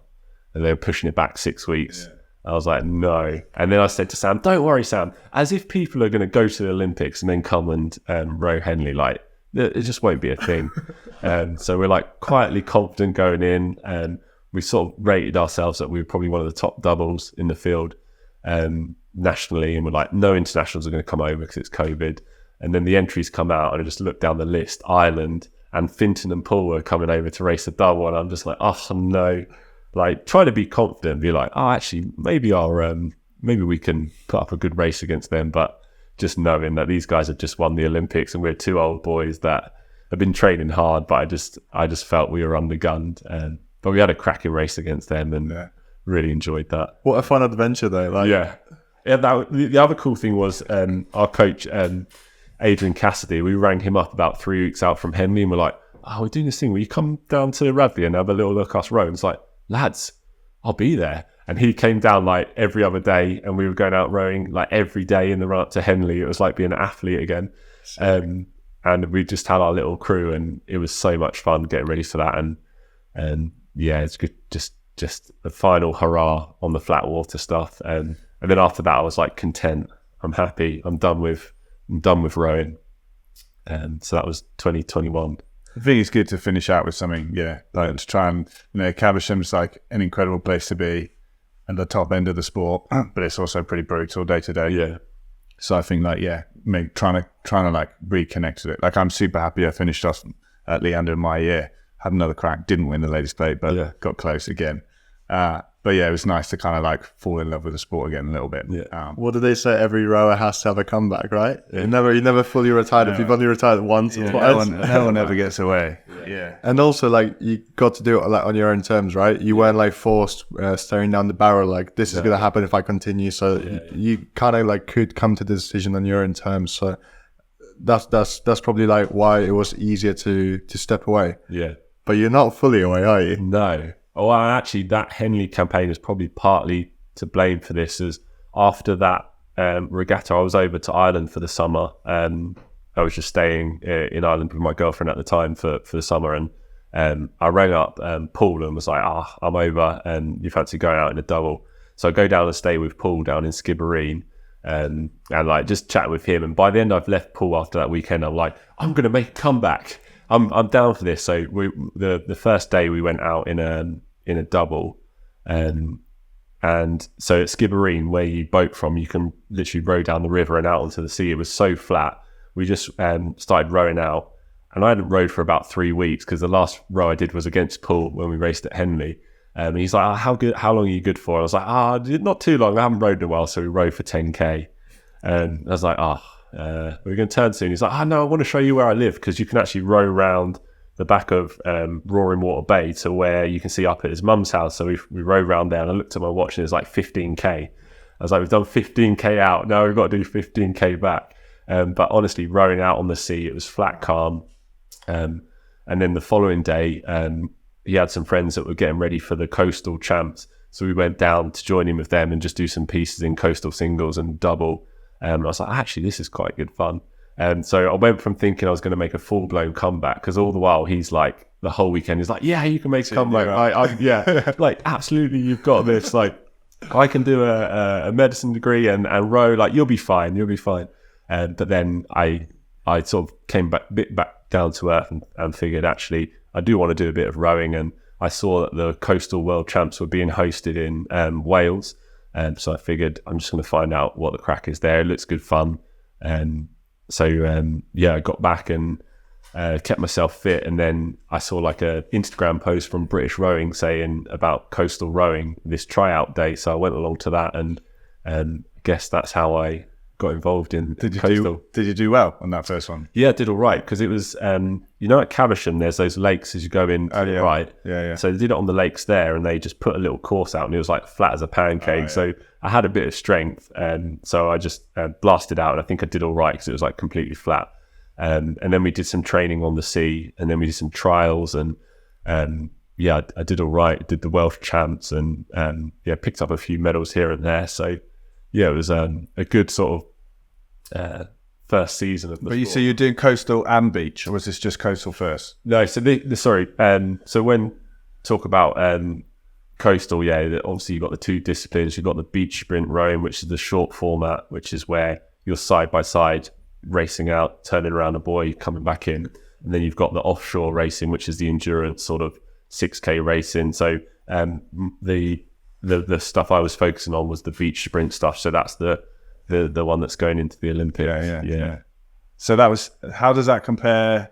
Because obviously I would say there's definitely been some kickback in the rowing world. There's certainly like some opinions of, it's not as good, or it's not as, I think like rowing takes things because it's like a really power endurance sport. Like there's rowers are tough, and it's not that tough a sport or whatever. How was it? Like there's probably not that many people that have done both. Yeah, I mean, so physically it is actually quite physically demanding because the boats are very heavy, and the racing format is it's like back to back. So if you make it through the time trials and the time trials and the knockouts to the quarterfinals, so the quarterfinals go quarterfinal, semi-final, final, but they all happen within an hour. So they get down from 8 to the winner in an hour. So you have to do 3 races within the hour. And if you're unlucky, it could be like 3 races where you've only got 10 minutes in between 2 of them. And they're quite intense races because they're like 3 minutes flat out.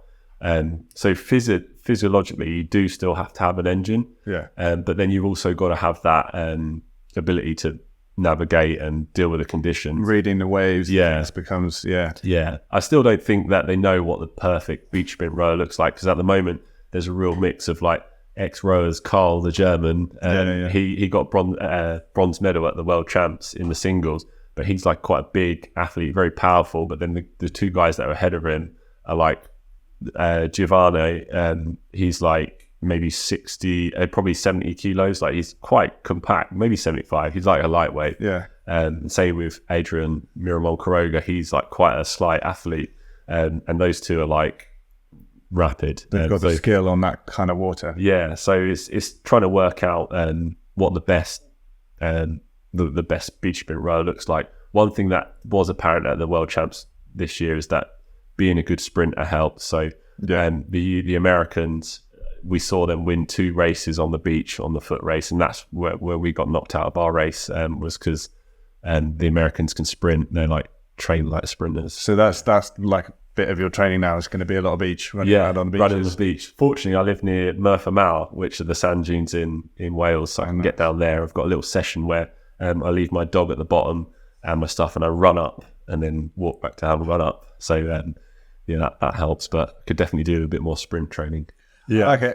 One thing I love about it, there's many things I actually think I like about it. As much as I love rowing that we know, and obviously have been involved in it, it's not always the most enjoyable to watch. And I think beach sprint has that thing where you can actually see the whole race, which is pretty awesome.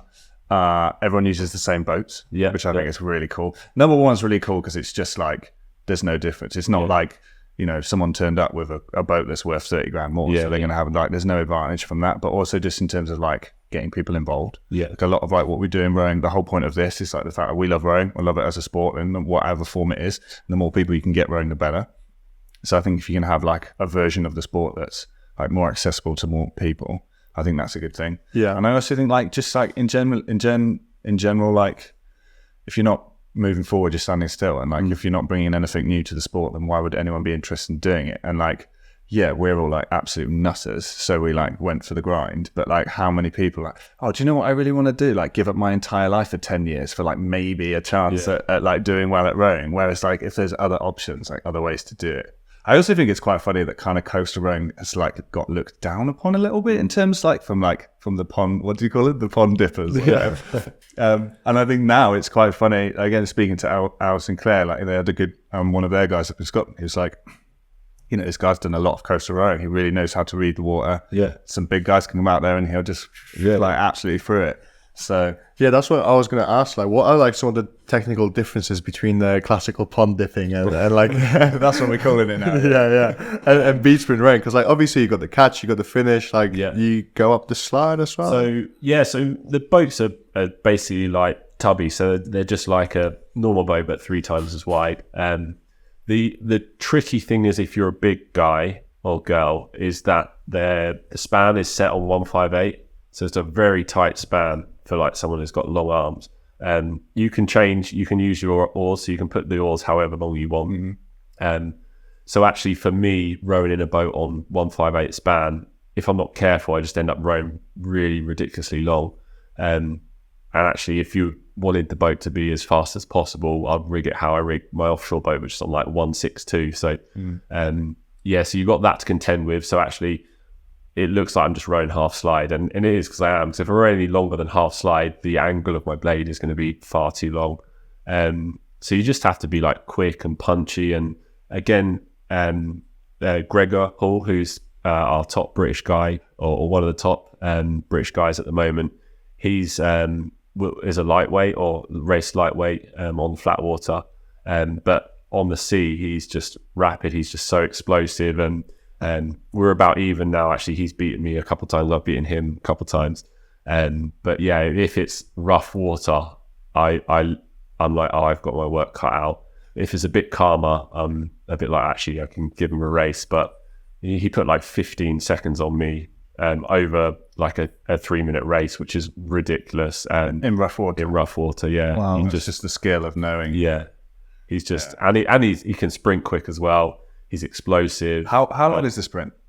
It varies. So in theory, the rules say between 10 and 40 meters. But the world champs last year, it was about 90 meters. And then the world champs this year, it was about 50 meters. So I don't think they're still working it out themselves. Because you got the tide coming in and out. So like where the sea is, and that changes. I was speaking to James Walker from West Rowing. He was just kind of like explaining like how that all works. Which is very annoying because it's two very different races. If you're racing a 90-meter sprint and then rowing versus a 10-meter sprint, like a 90-meter sprint for someone that's not a good sprinter, you get found out. With 10 meters, you can sort of get away with it. So possibly you could even like get lucky against an opponent that you know is a strong sprinter, but it's actually this 20-meter sprinter. Imagine the live odds on like Bet 365 or something like that, based on like who's a sprinter and who's not. Yeah. So that was my one, I guess, concern about it being an Olympic sport is it's quite hard to make a fair format. Right. Just because the conditions change, and there isn't actually a fair way of seeding it, because you say, oh, we'll do a time trial to seed the order, but then the tide moves on the time trial. If you've got 30 entries and you're setting off a minute apart, the tide could move. If you're in Wales, that tide could move 30 meters. So it's quite hard to make a fair format. But I think if you go into it with the approach that it's not like rowing, it's more like surfing. Like in surfing, every wave is different in the competition, so you just have to deal with what you've got. And I think if athletes and nations are going in with that sort of approach and mindset, then I think it's okay. You can't go in, the favourites don't win all the time. Like Chris Back, who's the reigning world champion, he got knocked out in the he didn't even make the quarterfinals. He got knocked out in the last 16. Wow. So it's really... It's difficult, isn't it? Because on the one hand, like, that's exciting and it's good to watch. But like, if someone's going to commit their whole life to it, then it's kind of difficult to have it won and lost on some luck. Yeah. But I don't know. Like from my perspective, like I think at the end of the day, like it's happening. look, it's happening. It's in the Olympics. So either get behind it and like get on with it and have a go and enjoy it. Like James Walker, who was your coach for Worlds, who I've worked with, keeps saying like, Tom and Pete, you got to come down and try it. And I really want to. And there was a couple competitions we were going to go see, but we missed it and stuff. But it looks really fun. And we spoke about this as well. Like we spent a bit more time on the circuit. We've been at Marlow Met, Nat Schools, those kind of regattas. Everywhere we talk to, you know, we go, went just up to York St. Peter's. Steve Gunn is coaching up there now from York, who would have been in charge of World Class Start when you were doing it. Yeah. Everyone's just like, listen, it's got really serious. Like rowing's just got really, really, really serious from a really young age, from 15, 16 years old. Yeah. And I see beach sprint rowing as a way to like just have a bit of fun again with it. I mean, I don't know, is it more fun? Yeah. It's if you embrace the chaos, it's fun, and that's why you have to have that mindset. I think I didn't have that mindset at the start of this year, and that's why I had a lot of frustration around. We still have to do trials on that for the World Championships teams this year, but then I realised there is so much out of your control, and as long as you're on board with that and embrace that, then it is good fun. And the thing is, you can't read too much into the results, so it's going to be tough because people, if they train for 4 years and have their outcome decided by an external factor, it's going to be tough. But I think everyone that's doing it sort of appreciates that, and that's why it is fun. And you know, you could be the underdog and you can win the race, and that does happen. But on the other side, actually, there is consistency. The junior girl has won the last 3 years, and that's not luck. You can't just be lucky and win 3 years on the trot. I was going to say, like in terms of like say qualification for the Olympics, rather than have like a qualifying regatta, like would it be a situation where you have like 4 or 5 or 6 regattas and you take the average over that time in order to try and like account for like a point basis? Yeah, in order to try and account for like to still try and get the best people at the Olympics. Like, I'm sure there are ways giving him that much. Yeah, like I mean, like, but there's going to be ways to do it, right? There's going to be ways that they're going to have to think about doing it, and like, like I don't know, like other stuff you do. Also, I wonder whether, will it become a sport that like retiring pondiffers? Yeah, so people are going to get annoyed at how much we're saying this. Retiring like link rowers, whatever, will like have a go at, or something they'll be interested in doing. Will it be something that athletes will do alongside rowing? Like how will the calendar work? Like maybe like it's not necessarily going to be the only thing you can do.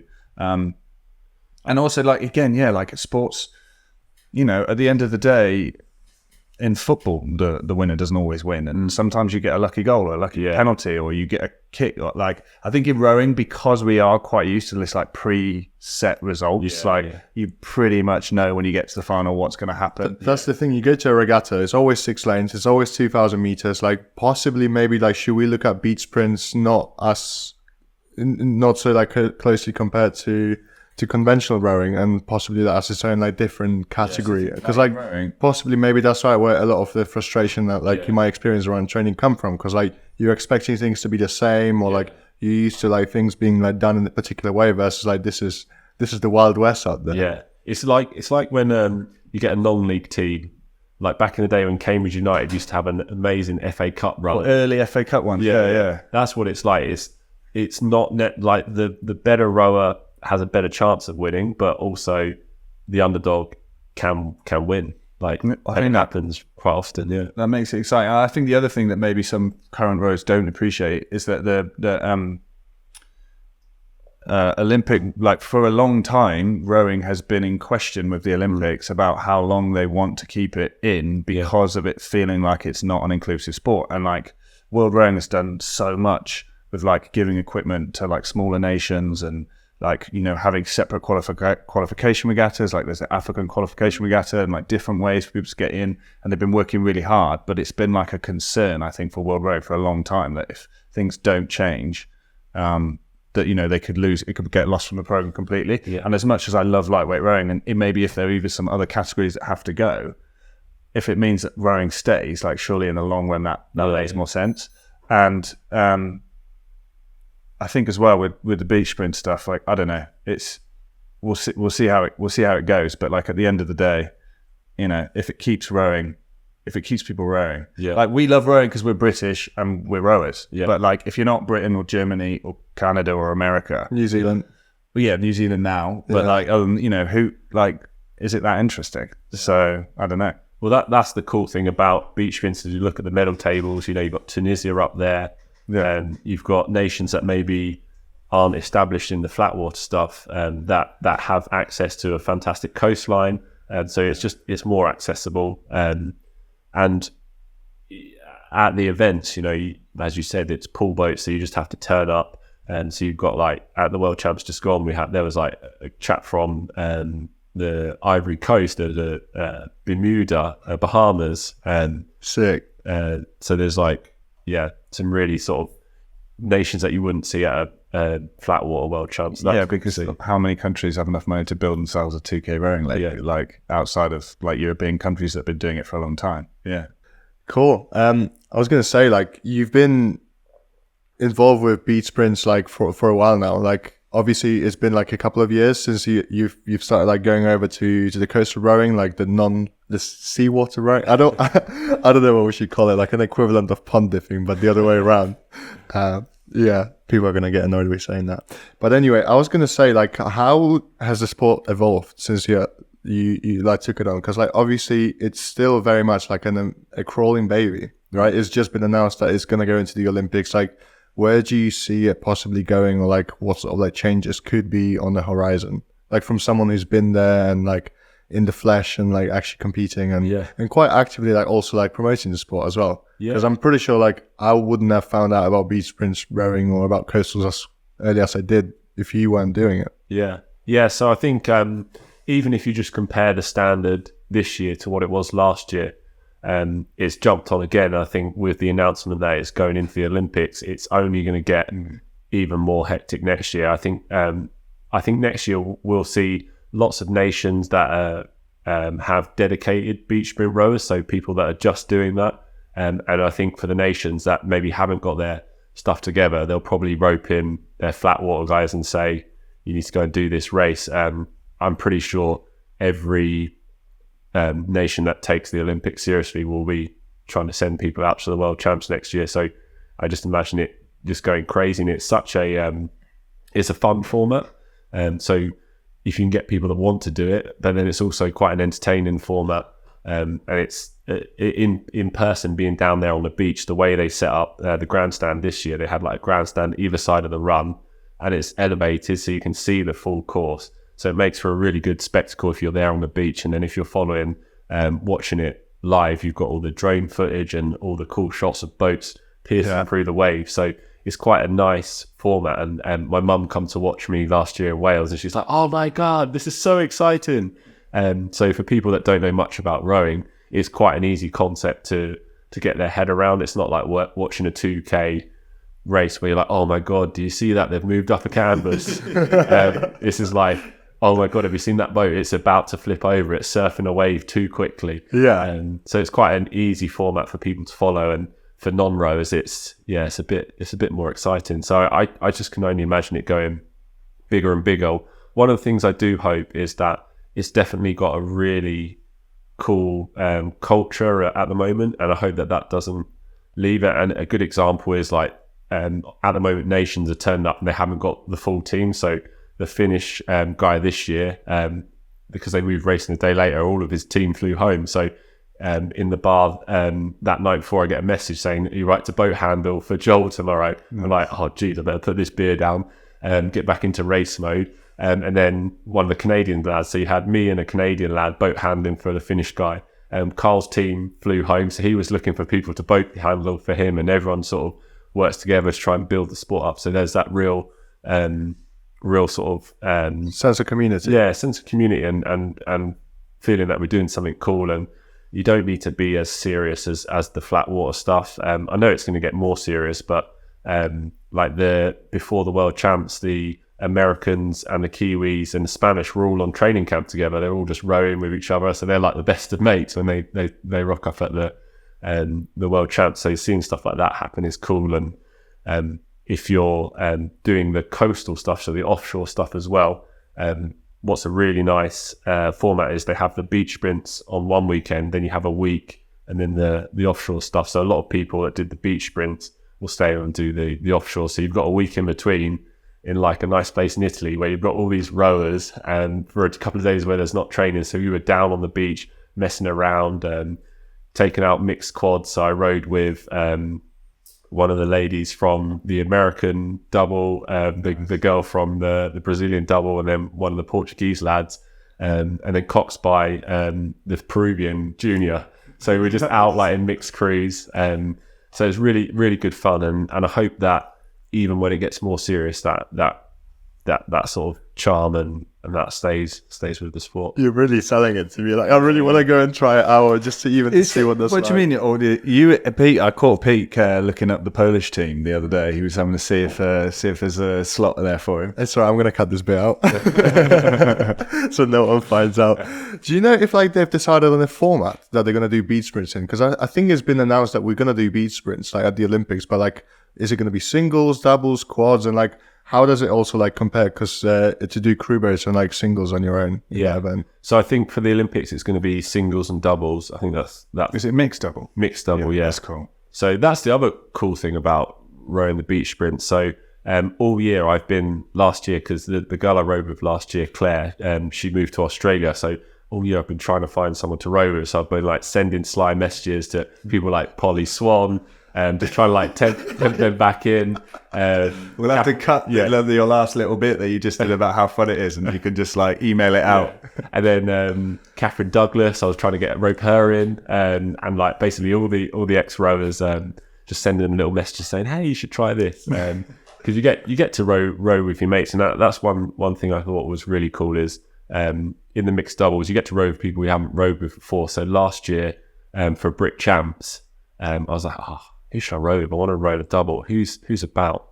Oh, Glover's getting in the mix. So I sent her a message. Helen, do you want to race in a mixed double? And for me, that was a really special thing. Obviously, I trained alongside Helen and we're in the team at the same time. And arguably in that era, she was one of the best British rowers out there. So it was really cool to race in a double with her and actually rowing with her. I can see probably why she's as successful as she is. She's an absolute powerhouse for someone so compact. But yeah, it was just really fun getting to row with people you wouldn't normally get to row with because there's no mixed events. I did the Commonwealth Regatta in 2014. They had a mixed. They did a mixed date at the end because you take so the whole team is only like I think it's like four men, 4 women, but maybe like one lightweight in each. And then so you will kind of like all mix up and do all the events, and then at the end you'll come together and sit in the 8. And it's like so fun.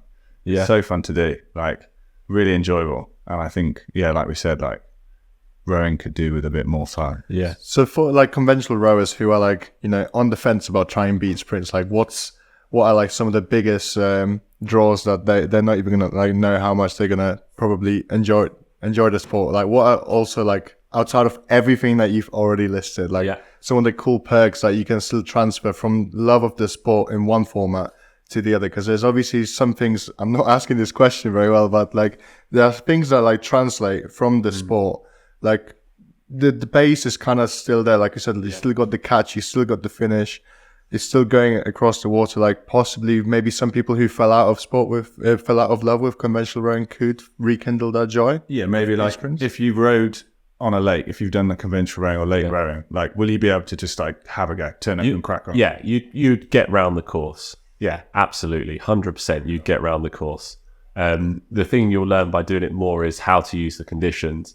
So if there's a wave about to crash on you, I need to get all my weight in the bows and just sit there for a moment, let the wave pass, and then short strokes get moving. Or if there's a big wave forming behind you, I need to just stop rowing and just surf it and get my weight as far forward as possible, or we're going to get tipped in. So you learn to use the conditions. Have you had any of those?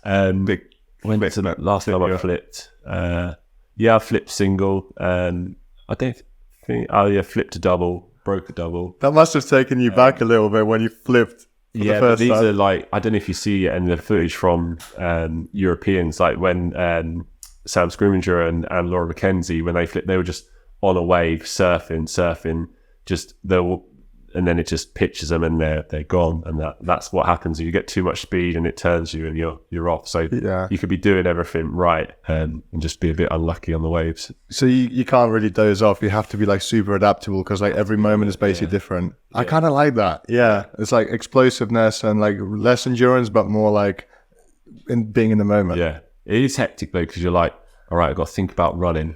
They've got to think about getting in the boat and taking the first few strokes. Am I steering around the boys the right way? Because you've got to slalom out through these boys. Yeah. At the English champs, I just missed the first buoy.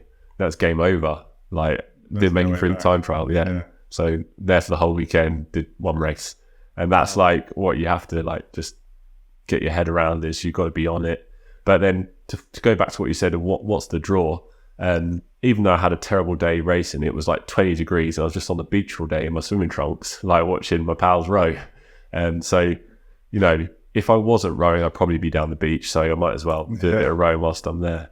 As opposed to being another weekend at Dorney. Yeah. Yeah, good luck trying to chill out at Dorney. Yeah. But it's cool. And like, obviously getting to go to some cool places and just chill out on the beach for your regattas. Like this year, the European champs were in Le Seine-sur-Mer in the south of France. So it was like 30 degrees. You're just on a beach, going for a swim to cool off.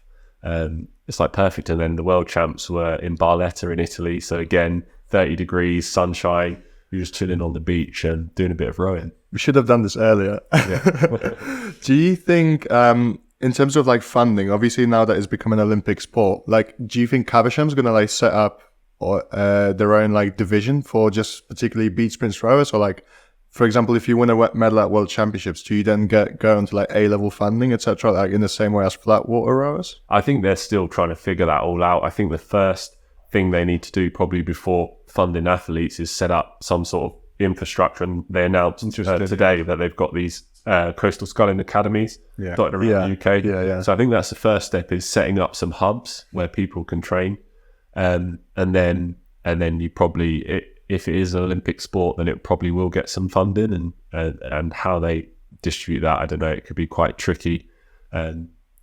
So it's essentially the coastal development academies. They're kind of like their world-class start centers, but just like for the coastals. I think they're more just like clubs that are offering sort of development opportunities. So like if you want to do it seriously, they'll let you come and train with them. They'll help you with programs and that. That's my understanding. But I think everyone's still figuring it out. I don't think anyone knows.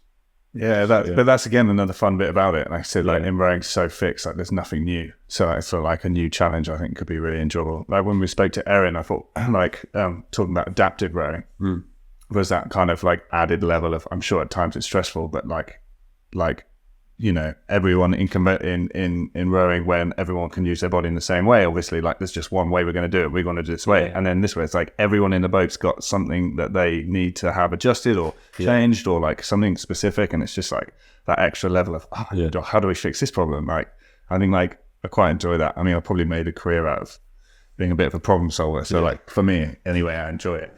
But you never really got, Sure. I was going to say, you're never really going to like find out anything new with conventional rowing too. Like we were at KGS a few weeks ago, Kingston Grammar School, and they had a rowing calendar just fully laid out with like every single regatta up until basically Henley next year. And it's like, wow, you look at it like week to week, there's really not much time for like anything. And like, there's no surprises. Like possibly like an event might get cancelled because of like wind or weather conditions, but like everything is just, you're a train on a track essentially. And how messy would it have to get for it to get cancelled?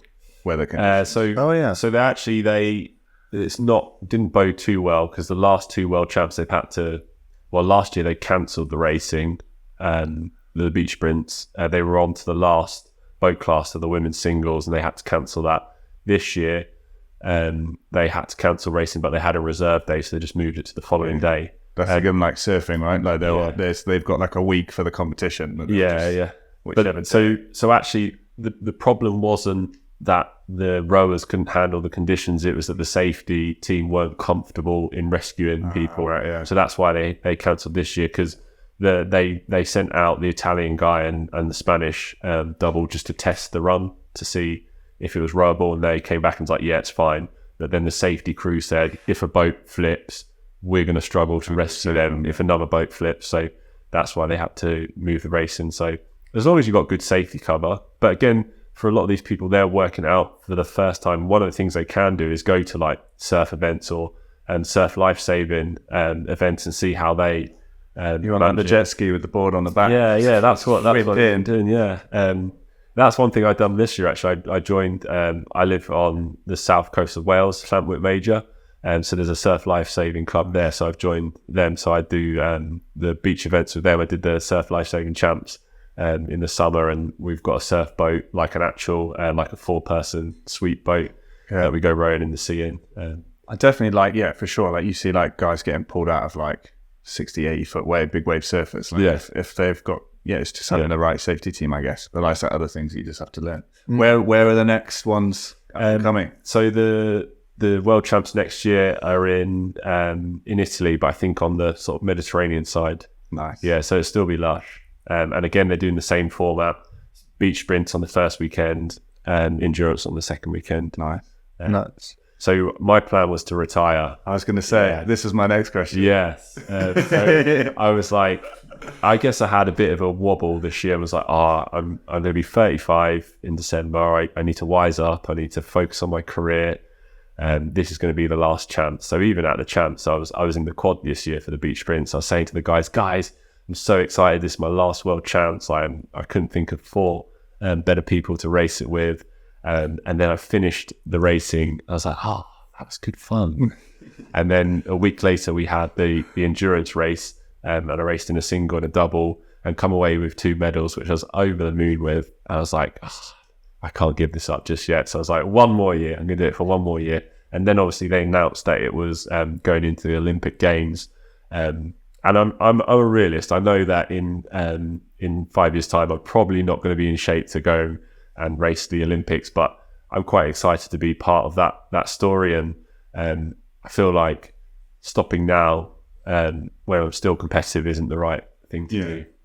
Totally understand that. Plus, then also like the experience that you're gonna like gain now, especially like in the early doors, like you could help some athletes possibly like get their first Olympic gold, or like you could be Coach Cousins. That's the great thing as well. So in beach sprint rowing, it's not just you. So you have to have 2, sometimes 3 boat handlers. So 3 people by your boat, and they're part of the team. So like F1. Yeah, like F1. So one person holds one side, one person holds the other side, and one person is here. Normally my job.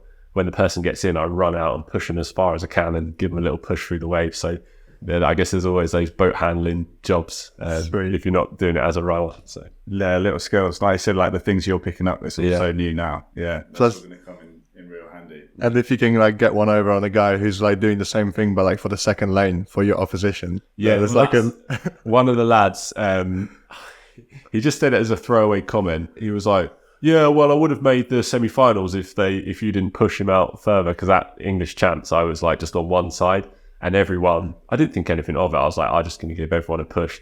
But apparently I was being unfair because I was giving the people on my side like a push through the first few waves. And it really makes a difference if you've got these big boats that don't move at all if a wave's coming, and you've got a tall guy, I can literally just walk them out and push them, and then you can get like a leg up on the end. Yeah, all these little things. Yeah, I agree. I think, if you're in, like, I always loved what Al Sinclair said about, like, the reason why he kept going when he was struggling was just, he was like, am I enjoying it? Am I happy? Do I like what I'm doing here? Yeah. Like, am I happy? Do I like the people I'm around? And I think like that's a much better way to look at it than be like, oh, what's the outcome of this? What's my chances of Olympic glory? Like, like, just enjoy it. Like, it's easier said than done, but I think that's always a better way to go for it. Absolutely. And also, Olympics to one side, this is going to be a Commonwealth Games sport as well. Yeah. If they get the act together and the Commonwealth Games go ahead, there's so many British rowers that go out for that. So you can have 4 people from Jersey, 4 people from Guernsey, 4 people from Isle of Man, 4 people from England, 4 people from Wales, 4 people from Scotland, 4 people from Northern Ireland. So you've got all of those British athletes that have got potential to go and compete at Commonwealth Games. Nice. Which is... that's a pretty huge pool to choose from. To be fair as well, it's a good point. That's had a knock-on effect on like rowing as well. So like lake rowing got taken out of the Commonwealths. So rowing, like funding, like I know this, obviously I've coached with Wales, so the funding kind of gets stripped out from at that level, because like the highest level that you compete for Wales is at the Commonwealth Games. And like now that beach sprint has gone back in, definitely some funding from Sport Wales has come back into rowing, and that's getting like shared around. So certainly for like home countries, there was a bit more funding, like a bigger team. You can see like certainly you've been putting some more money into things like training camps and stuff like that. So like there is also a knock-on effect that it's had by bringing it back into the Commonwealth. Yeah. So you're saying that next year is going to be your last? No, Never say never. Yeah, no, I until all the wheels fall off, until I go out there and there's too many kids beating me. Yeah, then I'll stop. That makes sense. But then there's also other forms of rowing out there. Have you got your eyes set on anything, or like? Well, I guess the beach sprint is going to get really hot, but the coastal rowing is growing. So the offshore endurance stuff. Yeah. I just love doing that. It's like right up my street. It's 6K racing, and yeah, I just really enjoy that. So I'll probably stick with that. But nice. I imagine the beach sprints will get pretty hot quite quickly now. It's sport. I'm just wondering about like future plans, because there's also like we spoke about a little bit off camera about like Atlantic rows and like other like sort of like hard man events. Like obviously you've like dabbled with triathlons and all that sort of thing. Like, did you do Ironman? I've not done an Ironman, but I've done the Blenheim Palace Weekend Warrior, which is where you do a triathlon and then start again and you see how many times you can do it. What? So I did 8 triathlons on that weekend. So I'm sorry, so 8 triathlons, like what kind of numbers does that equate to? Like how many kilometers? So they were like sprint triathlons. So what is that like? It basically worked out about an Ironman and a bit over the weekend. Yeah. That's so brutal. Yeah. Well, I don't know anyone who's better equipped to do that kind of stuff than Charles. So maybe your back isn't say the same thing, but no, actually, I really enjoy running. That's my other passion outside of rowing. Is I'm literally just back from Morocco last week. I went and did an ultra marathon out there, and that's how I sort of unwind, is go for a long run, and I feel like my body can handle that. Yeah. So I'll probably just do lots of running when I finally pack in the road. Makes sense. Have you seen that guy who's running the entire length of Africa? Yeah, he's insane, that guy. Yeah, he's like on hardest geezer. Yeah, he's on like day 200 something. Like he's made it all the way from South Africa. He's running all the way up the length of Africa, down the coast, because you can't run through the desert, and he's going to end up at the northernmost point in Tunisia. And there's like something like 360 marathons in 240 days or something like that. Like he's over halfway made it to Nigeria. Like that's crazy guy. I don't want to be his knees. That just doesn't sound enjoyable. I'm all for like a nice long run, but yeah, just a couple of days. Yeah, talk about a guy pushing it a bit too far. Nice. Quick fire. Absolutely. Have you prepped for these?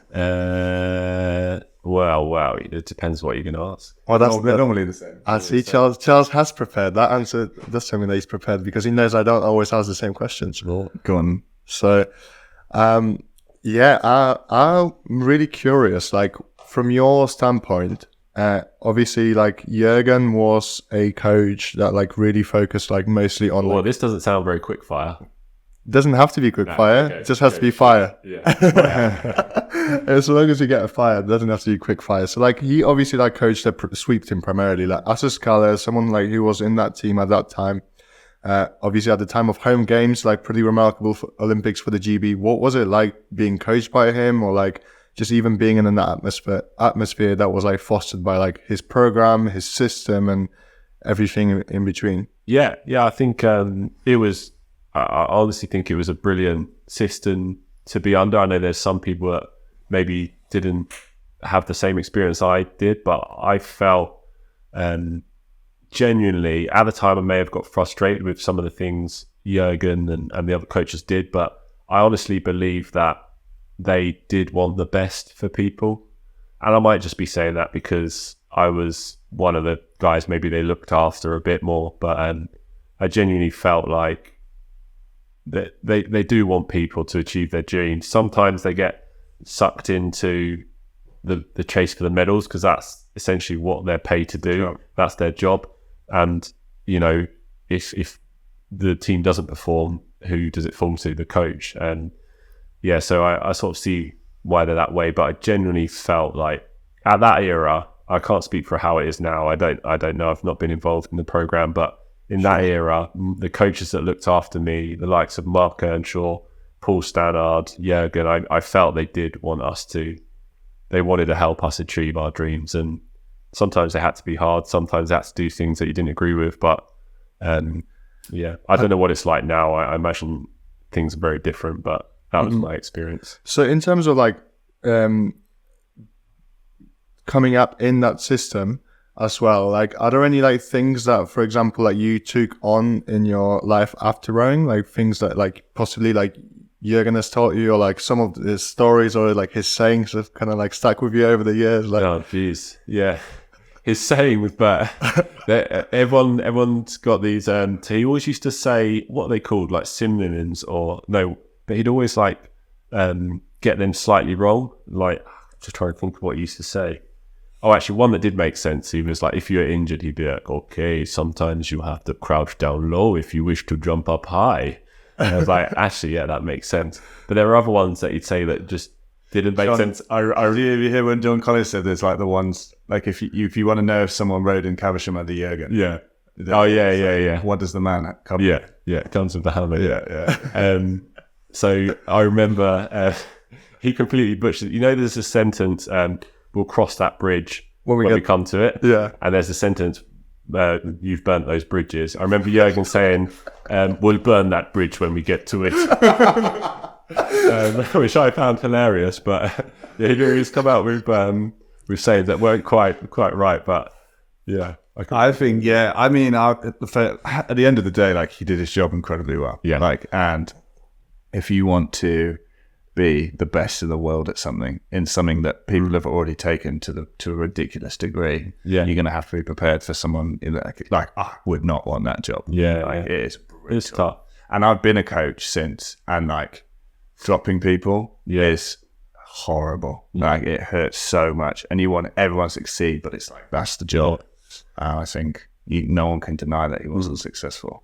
And I do feel very lucky because I've heard things from the lads now about some of the coaches that looked after me that just don't, that I feel sad when I hear them talking about it like that, because my experience of, I was very lucky in that Adrian Cassidy took me up and through the system, and then Mark Earnshaw carried on from that, and then Paul Stannard did a fantastic job with us as a quad, and obviously Yurgen oversaw stuff, and I think, yeah, I've got fond memories of all those guys. And I think one of the risks is, and this is probably why Mark Earnshaw left and went and coached at Abingdon, because he was getting to that phase where the job's getting a bit too much and it was changing who he was as a person. Yeah. And then you just see him at Abingdon, or when I was at Abingdon with him, he was just like this new guy, like full of energy, like absolutely loving it. And I think sometimes if coaches are in that system at Caversham for too long, then maybe that sort of, they lose some of that passion, and it becomes a bit more pressure. They're humans too, Yeah. There's as much pressure on them as there is on the athlete. But no.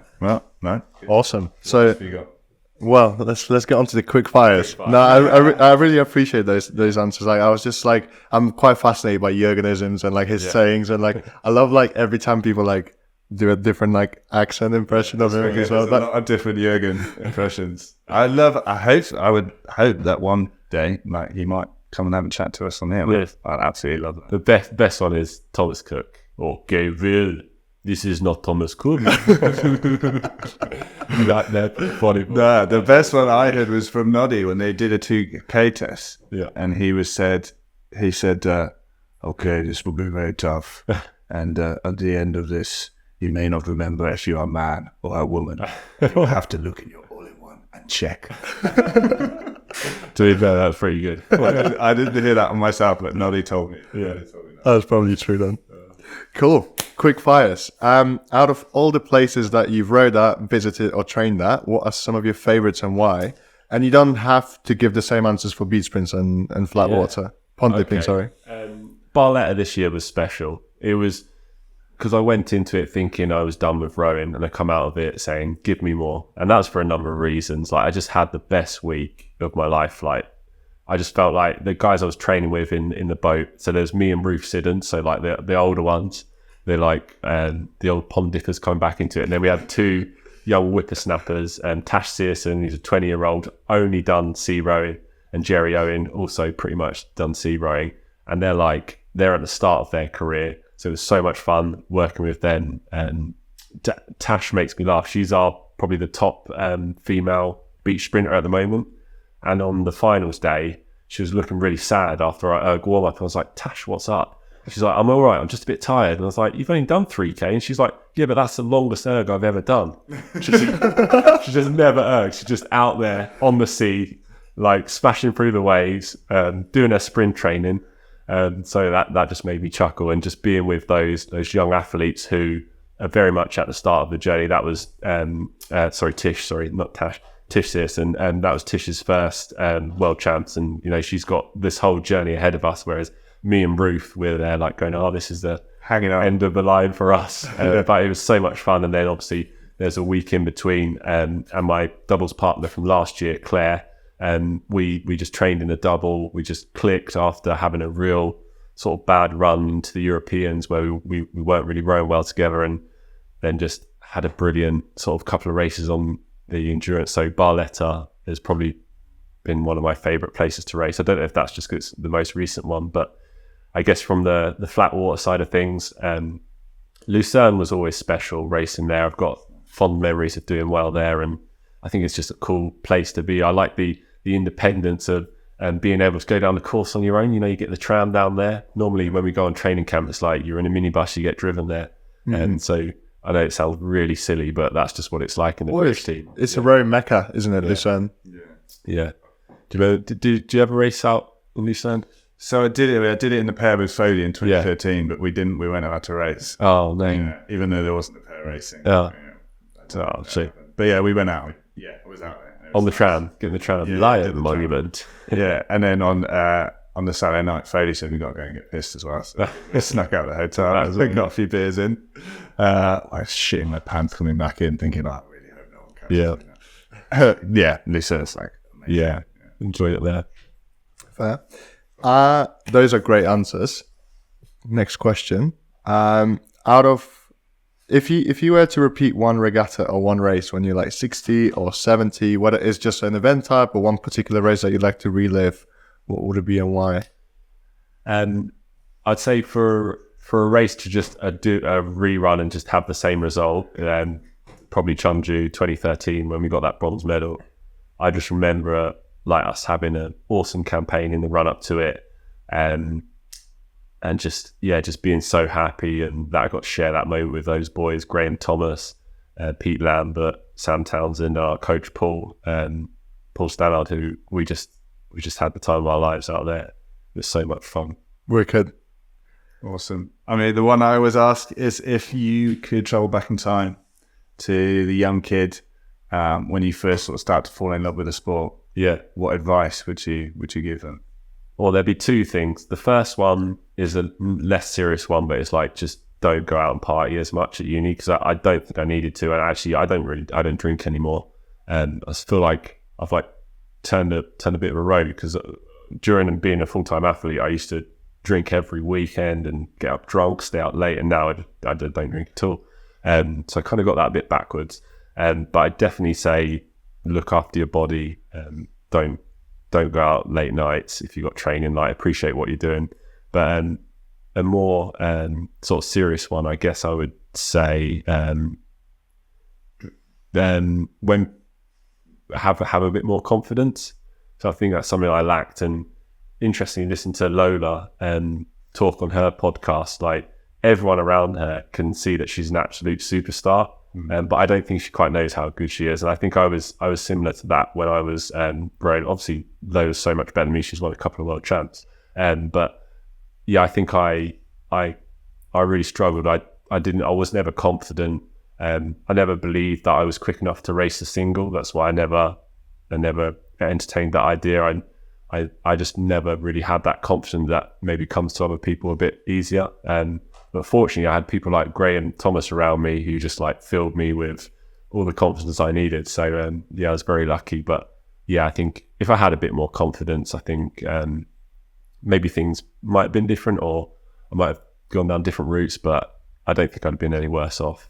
Yeah, it's a good one. I like that. It's maybe one we haven't heard as much before. But again, it's a common theme. There's always someone better and always someone worse, and you can feel as happy or as sad as you want about your own achievements, but like, I wish I'd achieved what you'd achieved. And I'm sure there are people who wish they'd achieved what I'd achieved. Yeah. And you can always look one up. Yeah. But yeah, no, I think that's really important to like reflect and be a bit more in the moment and have confidence Yeah. in your own voice. Yeah. This is going to be a brand new quick fire round question, but what's your favorite erg session? Oh, it's got to be a 30-minute rate. Yes. I love it. Yes. Love it. I did one like the week before, and I did one the day we arrived on the recounts for beach sprints. Yeah. And yeah, I love it. And I love the day I'm doing it, I sort of know in my head what score I'm going to get. Like I just say to myself, I'm going to do 9K today. And then something in my body says, you're not going to do it today. I'm like, oh, why not? They're like, nah, just stick for 141. Or there'll be days where I'm going to do 9K.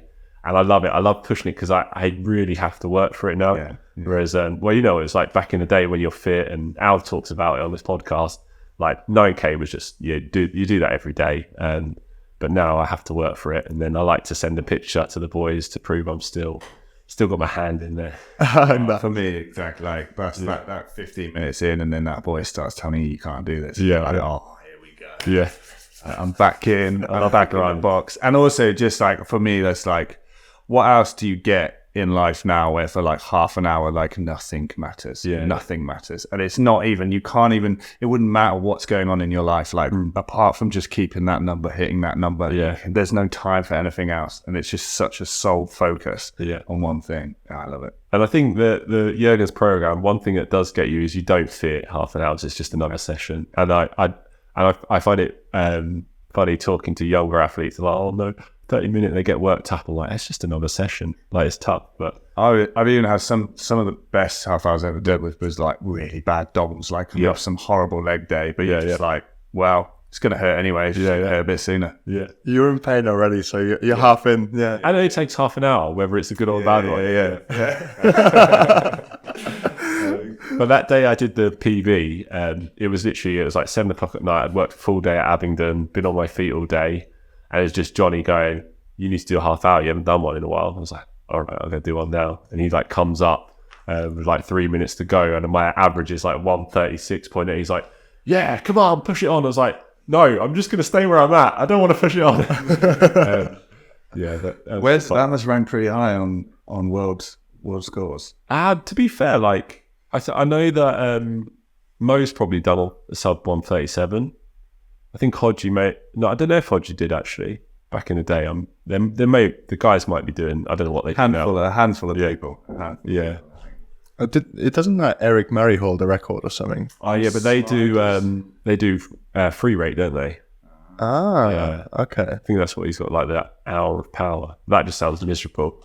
Yeah, like rate 20 is fine, isn't it? That was too long. Yeah. Especially free rate. Cool. So last question for me is who are some of your rowing idols or people you've looked up to during your career? Like obviously you came up with like some incredible rowers, like you're one yourself, and like obviously being in the team at that time, like I wonder who inspired you. Yeah. So I think I didn't really have rowing idols because I was just a bit oblivious to the sport. I mean, the first time I met Matt Pinton, I had no idea that he like won a couple of gold medals. So I was like oblivious to the era before me, but I was fortunate to be in the team in that run up to Beijing. So, seeing the guys train, like obviously Hodgie and Pete, they were strong athletes. And then on the sculling side of things, Alan Campbell, he was just like a phenomenal athlete, and how sort of welcoming he was to the younger guys as well was really cool. So I always want to beat him. But then also the guys I trained with on World Plus Start, Sam Townsend was seen as like the top dog. Like all of his scores, you had to try and beat him. So when I met him for the first time, that was a pretty cool moment. I was like, I get to train with Sam. And the first time I met him, actually, there was a training weekend in Caversham, and it was before I had my car, so I had to get the train down, and he was picking me up, and my coach organised for me to stay with him and Tash. And I was like, I don't know what these people look like, because this is like before Facebook or I wasn't on Facebook. And he's like, he showed me a picture of Sam and then showed me a picture of Tash in a 4, and he pointed to the wrong person. He pointed to Jess Eddy. So I'm like getting off at this train station. I'm looking for Tash, who the picture in my head is Jess Eddy. So I'm looking for the picture that I got shown. I couldn't find him. Then this big lad just walks up behind me. He's like, Charles, was like, yeah. He's like, I'm Sam. Nice to meet you. So I stayed with him that weekend and trained at Caversham, and then was just like, this guy is a beast. So and also the nicest guy. Yeah, the nicest guy. Yeah. So and he's one of my best pals in Rome. But looking up to the guys at Reading, so Bill Lucas, Sam Townsend, Alex Gregory, those were the guys who were sort of like I was trying to punch and get to their level, and then within a few years was sort of racing the boats for them. So that was really cool. And then obviously Alan, he's really cool. So I guess he would be on the sculling side of things, the guy that I wanted to be. I didn't want to row like him by no stretch of the imagination. He had a way of doing he had a way of doing things. He was like one of those guys you look at and you look at him twice and like everything about you says you shouldn't be quick. Yeah, he was rapid. Yeah, the bounce coming off that boat. Yeah. I love that. I as much as it's cool to hear the big names, I actually really like. It's really cool. I think some people think that their idol should be miles ahead of them. I think it's actually like really cool to like pick people around you as well, and like take confidence and like have them push you. Also, what I think is really cool is that you've named people that you've ended up training with and racing with and teaming up with. So, and that also puts you up there by extension. Yeah, they become my best mates. It was cool. Yeah, you can't. There's something about rowing. Like it doesn't matter how long it's been since you've last seen them. Like if you've gone to war with that person, like they've got your back, and like knowing like those people. If you're in a tough spot or whatever, like you said, you're like struggling, give Graham a ring. Yeah. Like, he's going to be there. Yeah. Like, no doubt in your mind. Yeah. And he has a way of just like making you feel like you're undefeatable. Yeah. They should make like one of those little buttons with like just Graham catchphrase on like, yeah, you're a racer. You've got this. Just get his like catchphrases so you can like listen to it before. We'll definitely have to speak to him at some point as well. I had a funny first time I met him. He was before he got into the GB rowing team. A guy I rowed at school with went to Manchester Uni and did a bit of rowing and rowed with Graham. And I can't remember why it was, but we all ended up going down to help out for a school. Our old school rowing coach was running like a school rowing weekend for like the young kids. So we went down to help out, and Graham just came along. I think he was maybe staying with my mate or whatever. It was just like classic Graham, just being Graham, helping out, doing this and that, like being a bit clumsy, whatever. Yes. And then we jumped in the 8, which is obviously like meant for smaller kids before, which is go out and have a little row. And we're like, everyone just be careful, this boat is not built for us. But it was getting a bit into it, have a bit of a start. Graham starts absolutely sending it. It's like, oh no, I've ripped the whole foot plate off. And he's like gone for it. And like the whole foot plate is just like detached from the boat. Just like raw power. I'm a racer, me. Just wind me up and watch me go. Good times. Same as this guy. Charles, this has been absolutely fantastic. Like, I've absolutely loved this conversation. Like, I've loved learning from you and like also catching up because it's been a while. Yeah. And I think what you've done is, like, obviously I'm no one to say that, but like what you've done is absolutely incredible. Like coming up through like the ranks from being picked up as world-class star, being told that you can be an Olympian, to actually becoming one at home games. And then like the story of resilience, not giving up, always finding a way, pushing through incredible pain, injuries, setbacks, and just still in the game. Like I just have so much respect for this. And the fact that you keep having fun with what you do, and that you keep chasing like there's new mountains to climb. I think that's absolutely inspirational, and like I really hope other people like also get to see it that way. And like at some point, I would absolutely love to have you on again and talk more craft about rowing. Hopefully, yeah, definitely. Yeah, thanks, gents. It's been a pleasure. It's good to catch up, and I think you boys done a really good job with the podcast. It's something good to listen to on my long drives into the office. Yeah, appreciate it. It's been good fun to do, and appreciate it. And yeah, thanks for coming on. And I also think like awesome career, and I think the one thing like all of us up in that, when you get up to Caversham, you spend your life rowing with like multiple Olympic medalists, and like that can make you feel unhappy or less happy with your achievements. But I think like we were saying the other day, there's 30,000 people in the UK that row, and there's 7 sculling spots once every 4 years, and you got one of them. And I think like definitely be proud of that. I'm sure you are, but like I think it's awesome. I think you're like incredible athlete. I'll put you up there with some of those names that you've you've named. So no, it's been really awesome to talk to you. Hopefully we can have a chat with you maybe after beach sprints next year and see how you go with that one. But yeah, I'm always down to have a legend on the show. So Yeah, and we need to get you boys along to a beach sprint session, don't we? Oh yeah, for sure. Well, I'll sign you up for Welsh champs. So just go straight in at the deep end. all right, Oh yeah, it's out there now. I'm having a chat with James Walker tomorrow. Actually, I'll mention I'm in. Wicked. Cool. I think that concludes everything for today's episode. So on that note, easy there. Cue the music.